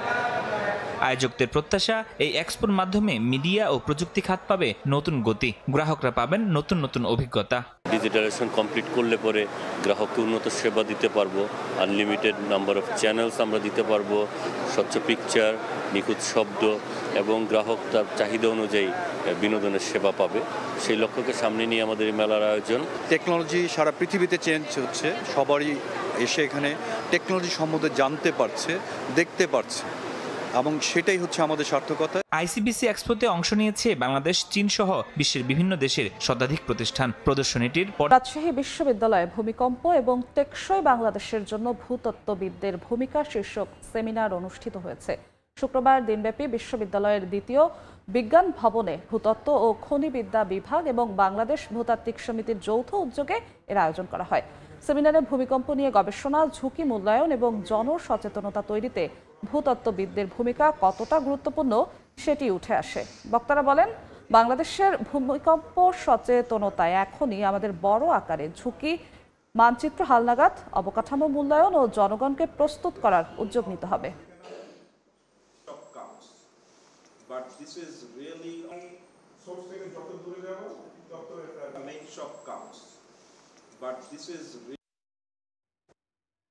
সার্বভৌমত্ব রক্ষায় রাষ্ট্রের স্থিতিশীলতা, ঐক্য ও জাতীয়তাবাদের গুরুত্ব তুলে ধরে যুগোপযোগী শিক্ষা ব্যবস্থার উপর জোর দেওয়ার বিকল্প নেই। শুক্রবার বিকেলে ঢাকা বিশ্ববিদ্যালয়ের মোজাফফর আহমেদ মিলনায়তনে নেক্সাস ডিফেন্স অ্যান্ড জাস্টিস এনডিজের উদ্যোগে জাতীয় নিরাপত্তা নীতিমালা প্রস্তাবনা শীর্ষক সেমিনারে কথা বলেন বক্তারা। এ সময় জাতীয় নিরাপত্তা কাঠামোকে আরও কার্যকর, আধুনিক ও ভবিষ্যৎ উপযোগী করতে নীতি নির্ধারক, নিরাপত্তা বিশ্লেষক, শিক্ষাবিদ ও সংশ্লিষ্টদের অংশগ্রহণে প্রমাণভিত্তিক আলোচনা ও পর্যালোচনার প্ল্যাটফর্ম তৈরির উপর জোর দেন তারা। সেমিনারের প্রধান আলোচক হিসেবে বক্তব্য দেন বিএনপি চেয়ারপারসনের উপদেষ্টা হাবিবুর রহমান হাবিব, এনডিজের সভাপতি অবসরপ্রাপ্ত ব্রিগেডিয়ার জেনারেল মোহাম্মদ হাসান নাসির সহ অনেকে। এটা সিভিলাইজেশনাল একটা অ্যাপিল থাকে, এগুলো তো আছে। 71 ইজ এ রিয়ালিটি, 71 কয়দিন আমরা রাখি তাহলে, কিন্তু এর জন্য বিশ্ববিদ্যালয়ে বিদেশি শিক্ষার্থী ভর্তি বন্ধে ট্রাম্প প্রশাসনের নিষেধাজ্ঞাকে সাময়িকভাবে স্থগিত করেছেন ফেডারেল বিচারক। আদালতের রায় বলেছেন, মার্কিন প্রেসিডেন্টের এই সিদ্ধান্ত প্রায় ৬,৮০০ শিক্ষার্থীর ভবিষ্যৎকে ঝুঁকিতে ফেলতে চলেছে।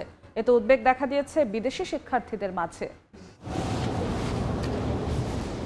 তহবিল বন্ধের হুঁশিয়ারি থেকে শুরু করে বিদেশি শিক্ষার্থীদের ভর্তি বন্ধের মতো সিদ্ধান্তের মাধ্যমে হার্ভার্ড কর্তৃপক্ষকে যেন নাজেহাল করে তুলছেন মার্কিন প্রেসিডেন্ট ডোনাল্ড ট্রাম্প। তবে এবার হার্ভার্ডের পাশে এসে দাঁড়িয়েছে দেশটির আদালত। শুক্রবার সংক্ষিপ্ত আদেশে হার্ভার্ড বিশ্ববিদ্যালয়ের বিদেশি শিক্ষার্থী ভর্তি ক্ষমতা বাতিলে ট্রাম্প প্রশাসনের সিদ্ধান্তে স্থগিতাদেশ জারি করেন মার্কিন বিচারক অ্যালিসন ব্যারোস। তিনি বলেন, হোমল্যান্ড সিকিউরিটিজ ডিপার্টমেন্টের এই পদক্ষেপ গুরুতর ক্ষতির আশঙ্কা সৃষ্টি করেছে।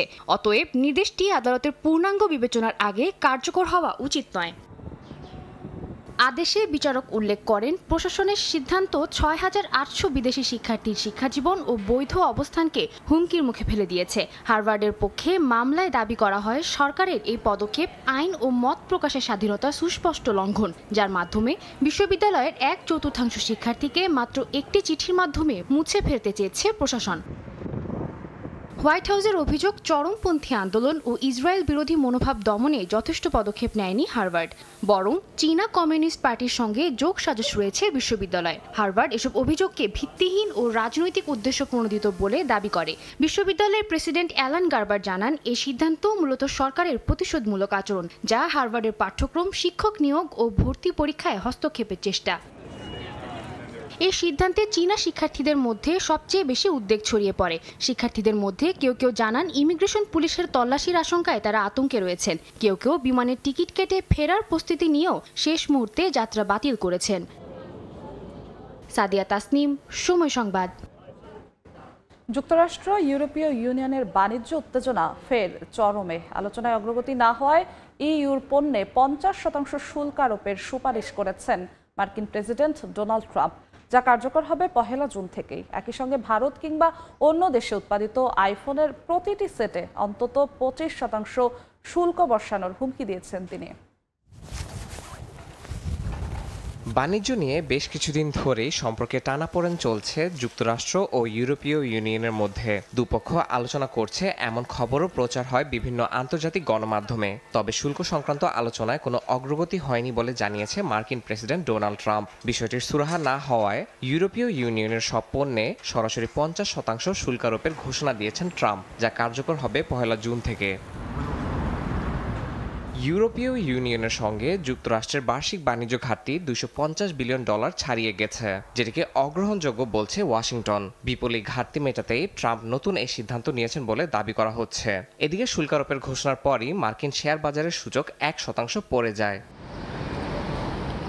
কেবল ইইউ নয়, শুল্ক চাপছে মার্কিন টেক জায়ান্ট অ্যাপেলের ওপরও। প্রেসিডেন্ট ট্রাম্প হুঁশিয়ারি দিয়েছেন, আমেরিকা ব্যবহারের জন্য তৈরিকৃত আইফোন যুক্তরাষ্ট্রেই বানাতে হবে। যদি ভারত কিংবা অন্য দেশে এটি তৈরি করা হয়, সেক্ষেত্রে প্রতিটি ফোনে অ্যাপেলকে 25% শুল্ক দিতে হবে।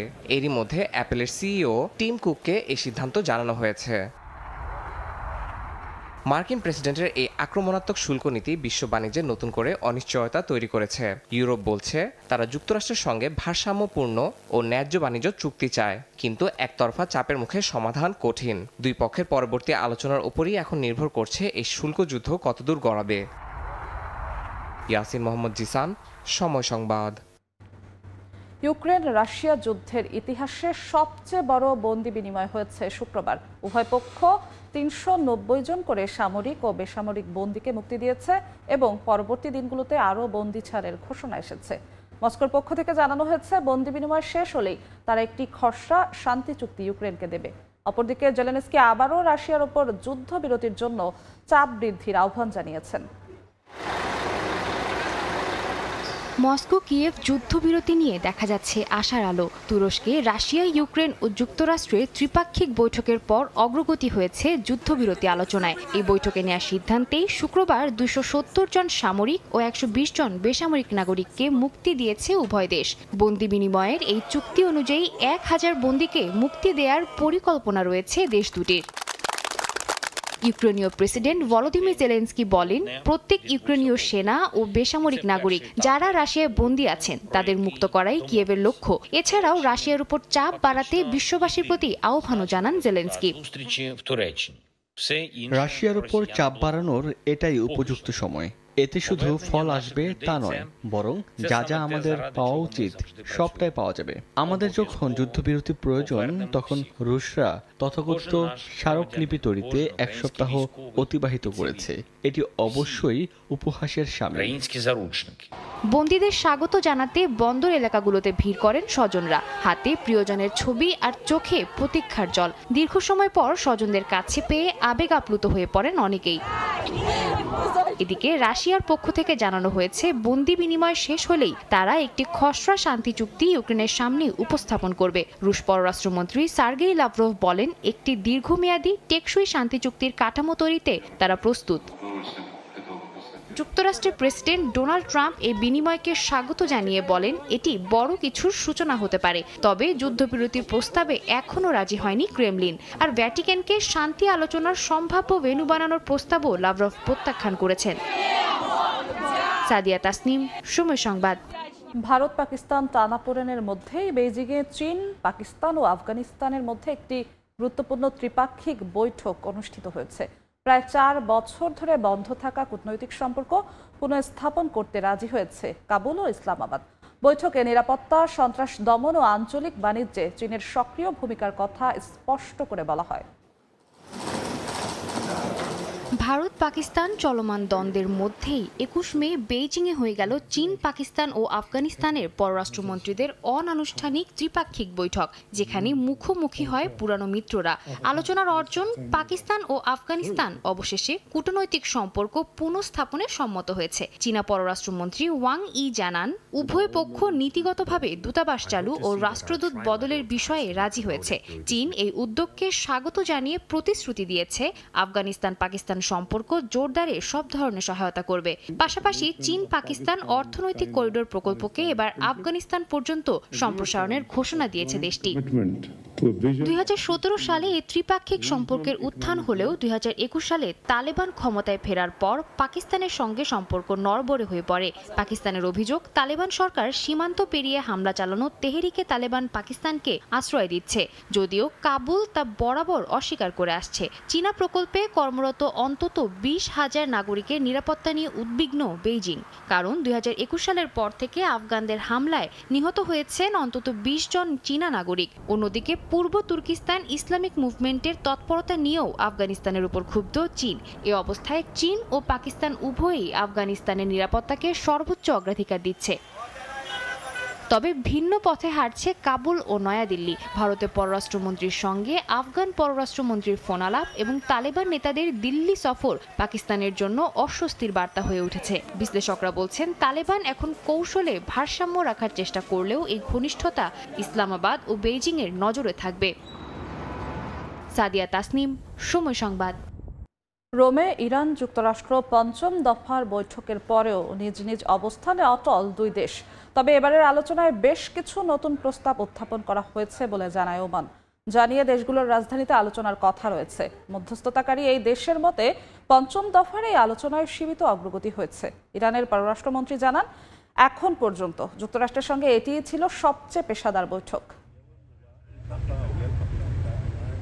আলোচনার পর আলোচনা হলেও মিলছে না সমাধান, অথচ যোগ হচ্ছে নিত্য নতুন শর্ত, সৃষ্টি হচ্ছে একের পর এক বিতর্ক। ইরান যুক্তরাষ্ট্র পরমাণু চুক্তি বিষয়ে ৫ম দফার বৈঠকেও মেলেনি কার্যকর সমাধান। আলোচনায় মধ্যস্থতাকারী ওমান জানায়, এবারের বৈঠকে কিছু নতুন প্রস্তাব উত্থাপিত হয়েছে, যেগুলো নিয়ে এখন দুই দেশের রাজধানীতে মূল্যায়ন হবে। সেই অনুযায়ী নির্ধারিত হবে পরবর্তী বৈঠকের সময়। তবে ইরানের পররাষ্ট্রমন্ত্রী আব্বাস আরাকচি স্পষ্ট জানিয়ে দেন, ২-৩টি বৈঠকে এই জটিল সমস্যার সমাধান সম্ভব নয়। রোমের ওমানি দূতাবাসে ৫ দফা আলোচনার শেষ দিনে আরাকচি বলেন, এটি ছিল যুক্তরাষ্ট্রের সঙ্গে সবচেয়ে পেশাদার বৈঠকগুলোর একটি। তিনি আরও জানান, ইরান তার নীতিগত অবস্থান স্পষ্টভাবে তুলে ধরেছে। এখন যুক্তরাষ্ট্রের পক্ষেও বিষয়গুলো আরও পরিষ্কার বলে মনে করছেন তারা। উপপররাষ্ট্রমন্ত্রী আলী বাঘেরি বলেন, নতুন করে দুই দেশের মধ্যে আলোচনার দরজা খোলা হয়েছে, তবে একতরফাভাবে চাপে ফেলে কিছু আদায় করা সম্ভব নয়। অন্যদিকে ওয়াশিংটনও নিজ অবস্থানে অটল। মার্কিন বিশেষ দূত স্টিভ উইটকফ সরাসরি বলেন, ইরানকে ৬০% ইউরেনিয়াম সমৃদ্ধকরণ পুরোপুরি বন্ধ করতে হবে, পাশাপাশি ক্ষেপণাস্ত্র কর্মসূচিও সীমিত রাখতে হবে। এই দাবিকে অতিরিক্ত ও অন্যায্য আখ্যা দিয়ে প্রত্যাখ্যান করেছে তেহরান। ইরানের পররাষ্ট্র মন্ত্রণালয়ের মুখপাত্র নতুন মার্কিন নিষেধাজ্ঞাকে অমানবিক ও বেআইনি বলেও আখ্যা দিয়েছেন। ইরান বলছে তারা পরমাণু চুক্তি মেনে চলতে চায়, কিন্তু যুক্তরাষ্ট্রের তরফ থেকে বিশ্বাসযোগ্য প্রতিশ্রুতি পেলে তবেই তারা এই পথে এগোবে। বিশেষ করে ২০১৮ সালে ট্রাম্প প্রশাসন যে একতরফাভাবে চুক্তি থেকে বেরিয়ে গিয়েছিল, তার পুনরাবৃত্তি যেন না ঘটে, এমনটাই দাবি তাদের। সাদিয়া তাসনিম, সময় সংবাদ। জার্মানির হামবুর্গে ছুরি হামলায় কমপক্ষে ১৭ জন আহত হয়েছেন। শুক্রবার নগরীর প্রধান রেল স্টেশনে এই হামলার ঘটনা ঘটে। আটক করা হয়েছে হামলাকারীকে। জার্মানি থেকে হামলার আরও খবর জানাচ্ছেন বিটু বড়ুয়া। জার্মানির বন্দর নগরী হিসেবে পরিচিত হামবুর্গে ছুরি হামলায় আহত হয়েছেন বেশ কয়েকজন। আহতদের উদ্ধার করে স্থানীয় হাসপাতালে ভর্তি করা হয়েছে। তাদের মধ্যে ৪ জনের অবস্থা গুরুতর বলে জানান চিকিৎসকরা। হামবুর্গের পুলিশ জানায়, স্থানীয় সময় শুক্রবার সন্ধ্যায় নগরীর সবচেয়ে ব্যস্ততম এলাকা হামবুর্গের প্রধান রেল স্টেশনের ১৩ ও ১৪ নম্বর প্ল্যাটফর্মে এক নারী হঠাৎ করে ধারালো ছুরি নিয়ে হামলা চালায়। প্রত্যক্ষদর্শীরা জানান, প্ল্যাটফর্মে ট্রেন থামতেই হামলাকারী নারী ধারালো ছুরি দিয়ে একের পর এক যাত্রী ও সাধারণ মানুষকে এলোপাতাড়ি জখম করে। এক পর্যায়ে বেশ কয়েকজন যাত্রী হামলাকারীকে প্রতিহত করার চেষ্টা করে। চিৎকার শুনে ছুটে আসে আশেপাশে থাকা পুলিশ, নিরাপত্তা রক্ষী ও রেলকর্মীরা। আটক করা হয় হামলাকারীকে।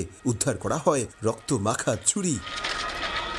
সংঘবদ্ধ সন্ত্রাসী কর্মকাণ্ড নয় বলে জানায় হামবুর্গ পুলিশের এক মুখপাত্র।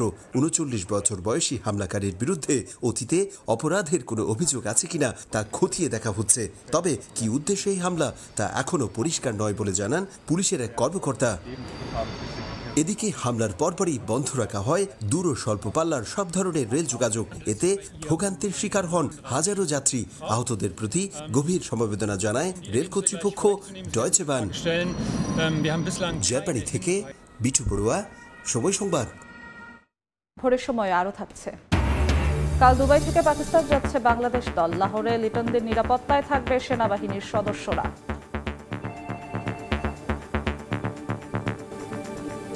নরওয়ে উপকূলে নিয়ন্ত্রণ হারিয়ে বাড়ির উঠানে উঠে যায় একটি বড় কার্গো জাহাজ। অল্পের জন্য বড় ক্ষতি থেকে রক্ষা পাওয়া বাড়ির মালিক নিজের ভয়াবহ অভিজ্ঞতার কথা জানায় গণমাধ্যমে। কী কারণে জাহাজটি বাড়ির কাছে বিপজ্জনকভাবে গিয়ে ঠেকেছে তা এখনও স্পষ্ট নয়। এ বিষয়ে তদন্তে নেমেছে পুলিশ।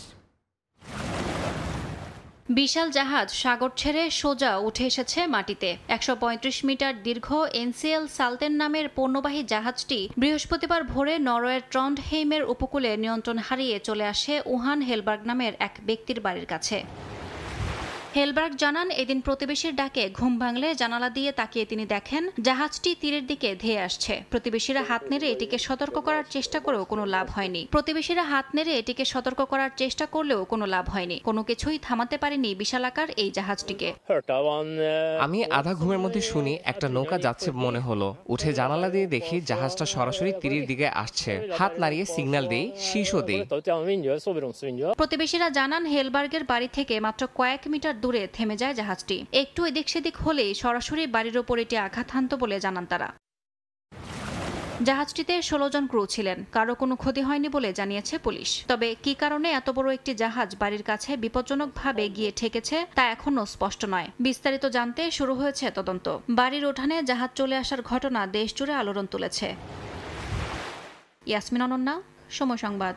ইনস্টিটিউশন অব ইঞ্জিনিয়ার্স বাংলাদেশের উদ্যোগে পালন করা হলো ৭৭তম ইঞ্জিনিয়ার্স ডে। বৃহস্পতিবার রাতে কুয়েত সিটি টাওয়ার হোটেলে আয়োজন করা হয় প্রতিষ্ঠা বার্ষিকী সেমিনার, আলোচনা সভা, সাংস্কৃতিক অনুষ্ঠানের পাশাপাশি প্রদর্শিত হয় বাংলাদেশি প্রকৌশলীদের কর্মযজ্ঞের প্রামাণ্য চিত্র। এ সময় খনিজ থেকে অয়েল রিফাইনারির মাধ্যমে কিভাবে petrol, fuel, diesel, LPG, vitamin সহ বিভিন্ন জ্বালানি তৈরি করা হয় সেই চিত্র তুলে ধরেন প্রকৌশলী মোহাম্মদ আব্দুস সালাম। অনুষ্ঠানে উপস্থিত ছিলেন বাংলাদেশ দূতাবাসের মিনিস্টার শ্রম মোহাম্মদ আবুল হোসেন। এ সময় বাংলাদেশের সুনাম অর্জনে কুয়েতের প্রকৌশলীদের অবদান তুলে ধরেন তিনি।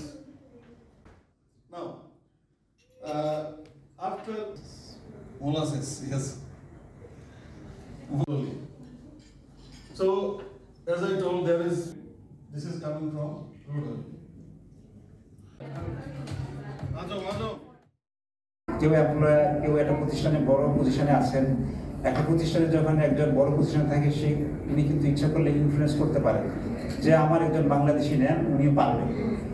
তো এই ধরনের সুযোগ ইনশাআল্লাহ আসবে। This is the way the crude is getting rid of sodium chloride. Then again heated. There is some flash drum. We want to avoid heating those lighter product because this is already gas. Flash means if the pressure is coming down. বসন্ত উদযাপনে মেতেছে কানাডাবাসী। Tulip ফুলে ছেয়ে গেছে রাজধানী অটোয়ার পথ ঘাট, যা দেখতে দূর দূরান্ত থেকে ভিড় করছেন দর্শনার্থীরা। টিউলিপ উৎসব ও বসন্ত উদযাপনেরও রয়েছে এক রাজকীয় ইতিহাস। কানাডা থেকে আবু হানিফ শুভর রিপোর্ট।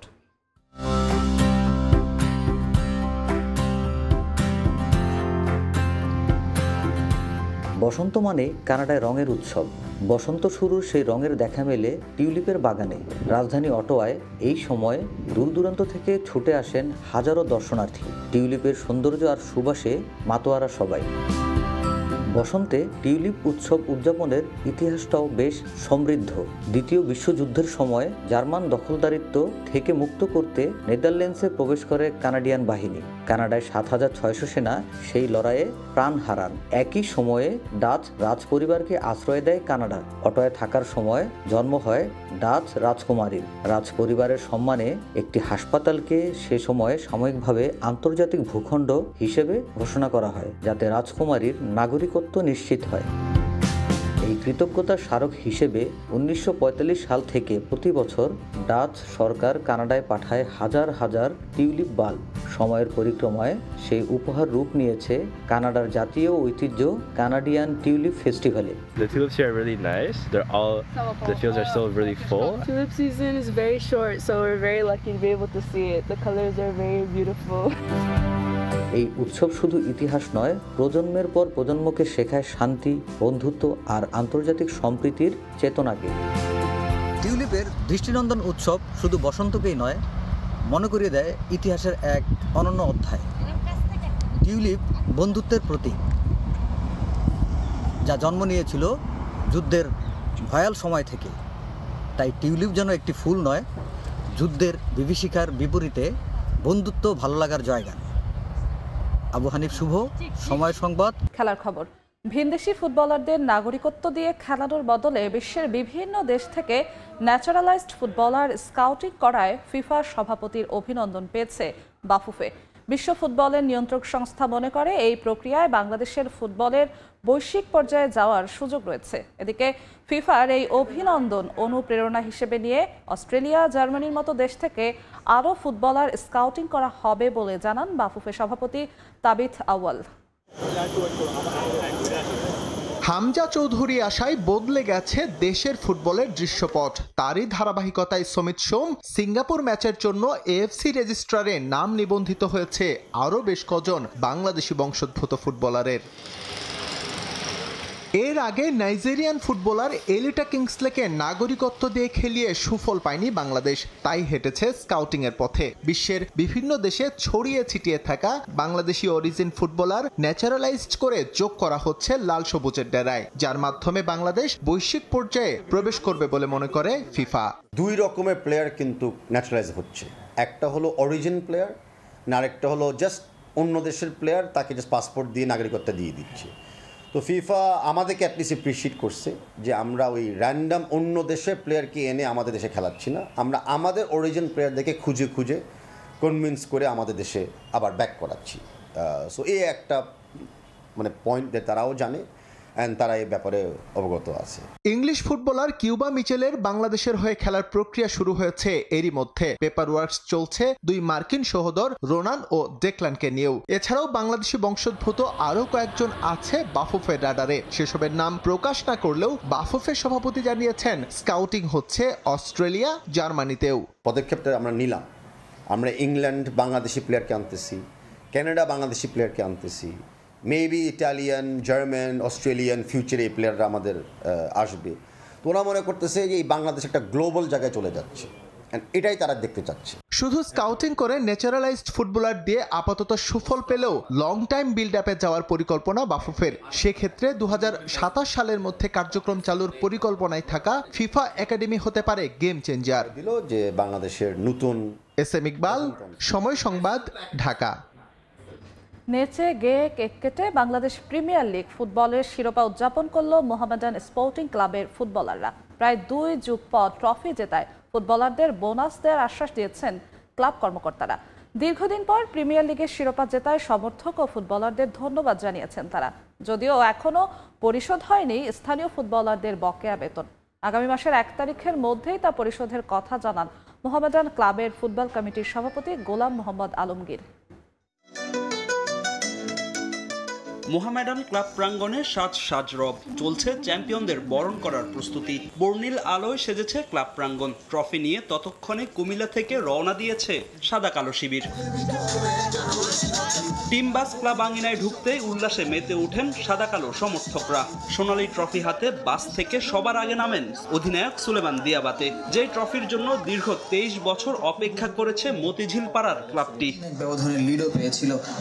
মোহামেডান ক্লাবে ততক্ষণে উপস্থিত হয়েছেন ক্লাবটির সাবেক ফুটবলার ও কর্মকর্তারা। ফুলের মালা দিয়ে খেলোয়াড়দের বরণ করে নেন ক্লাবটির ফুটবল কমিটির সভাপতি গোলাম মোহাম্মদ আলমগীর। এরপরই ফুটবলারদের সঙ্গে নিয়ে কেক কাটেন মোহামেডান কর্মকর্তারা। নেচে গেয়ে শিরোপা উদযাপন করেন ফুটবলাররা।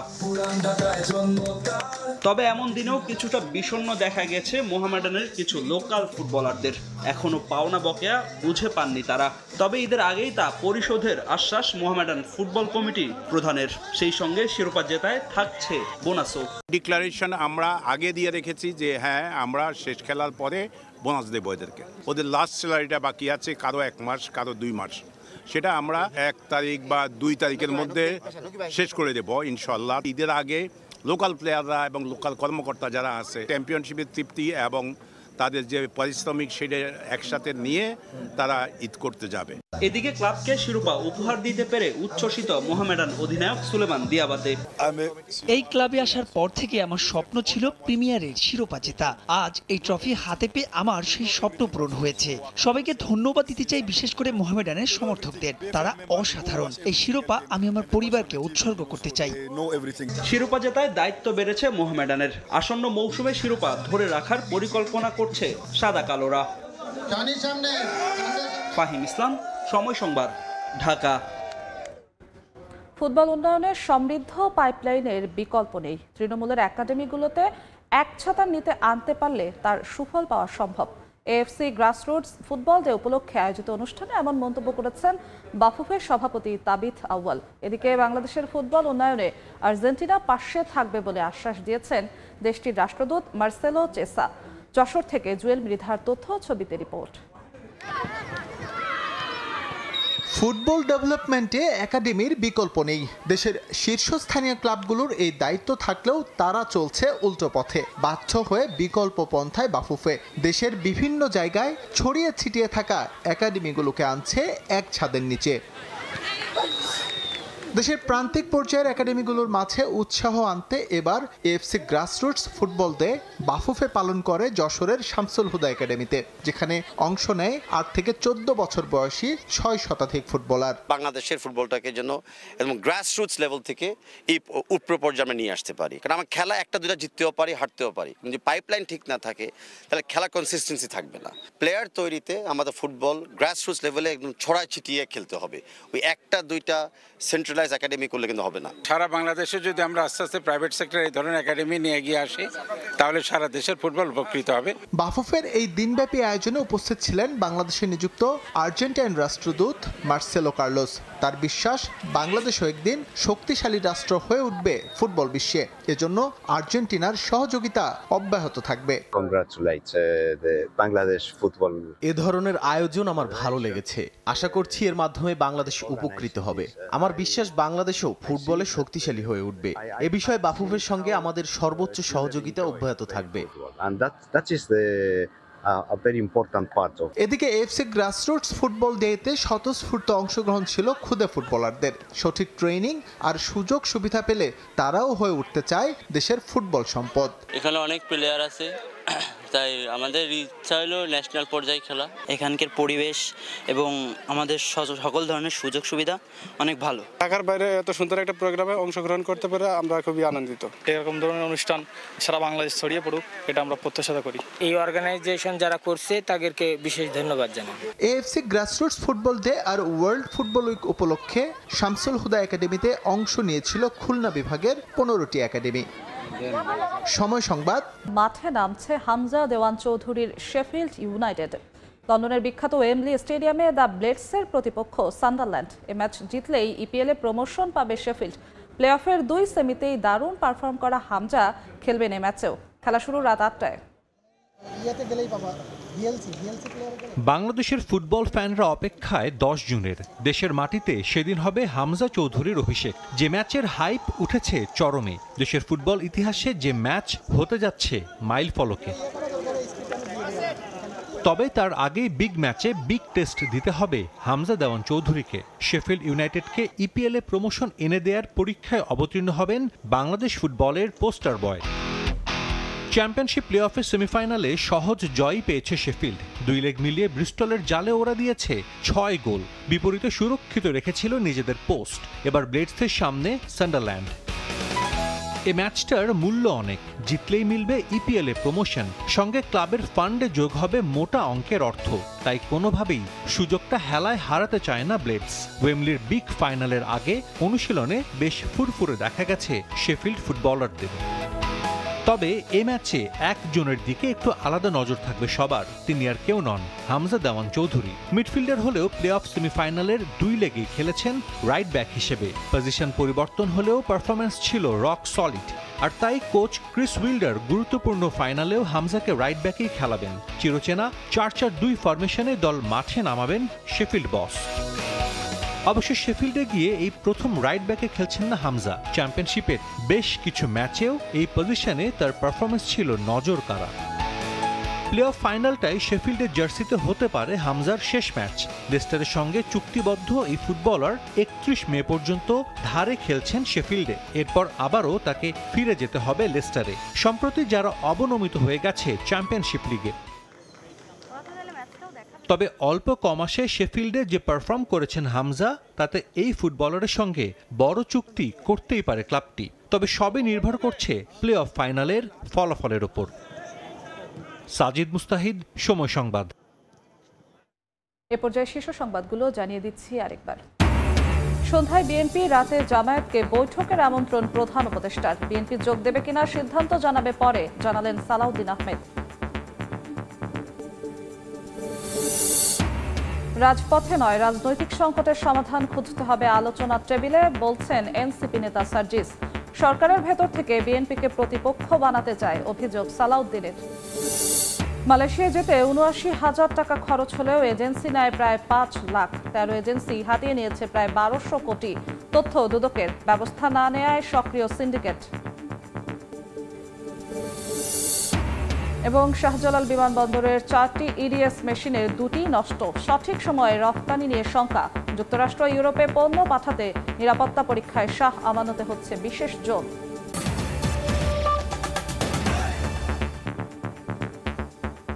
এ ছিল ভোরের সময়, সঙ্গেই থাকুন সময়ের।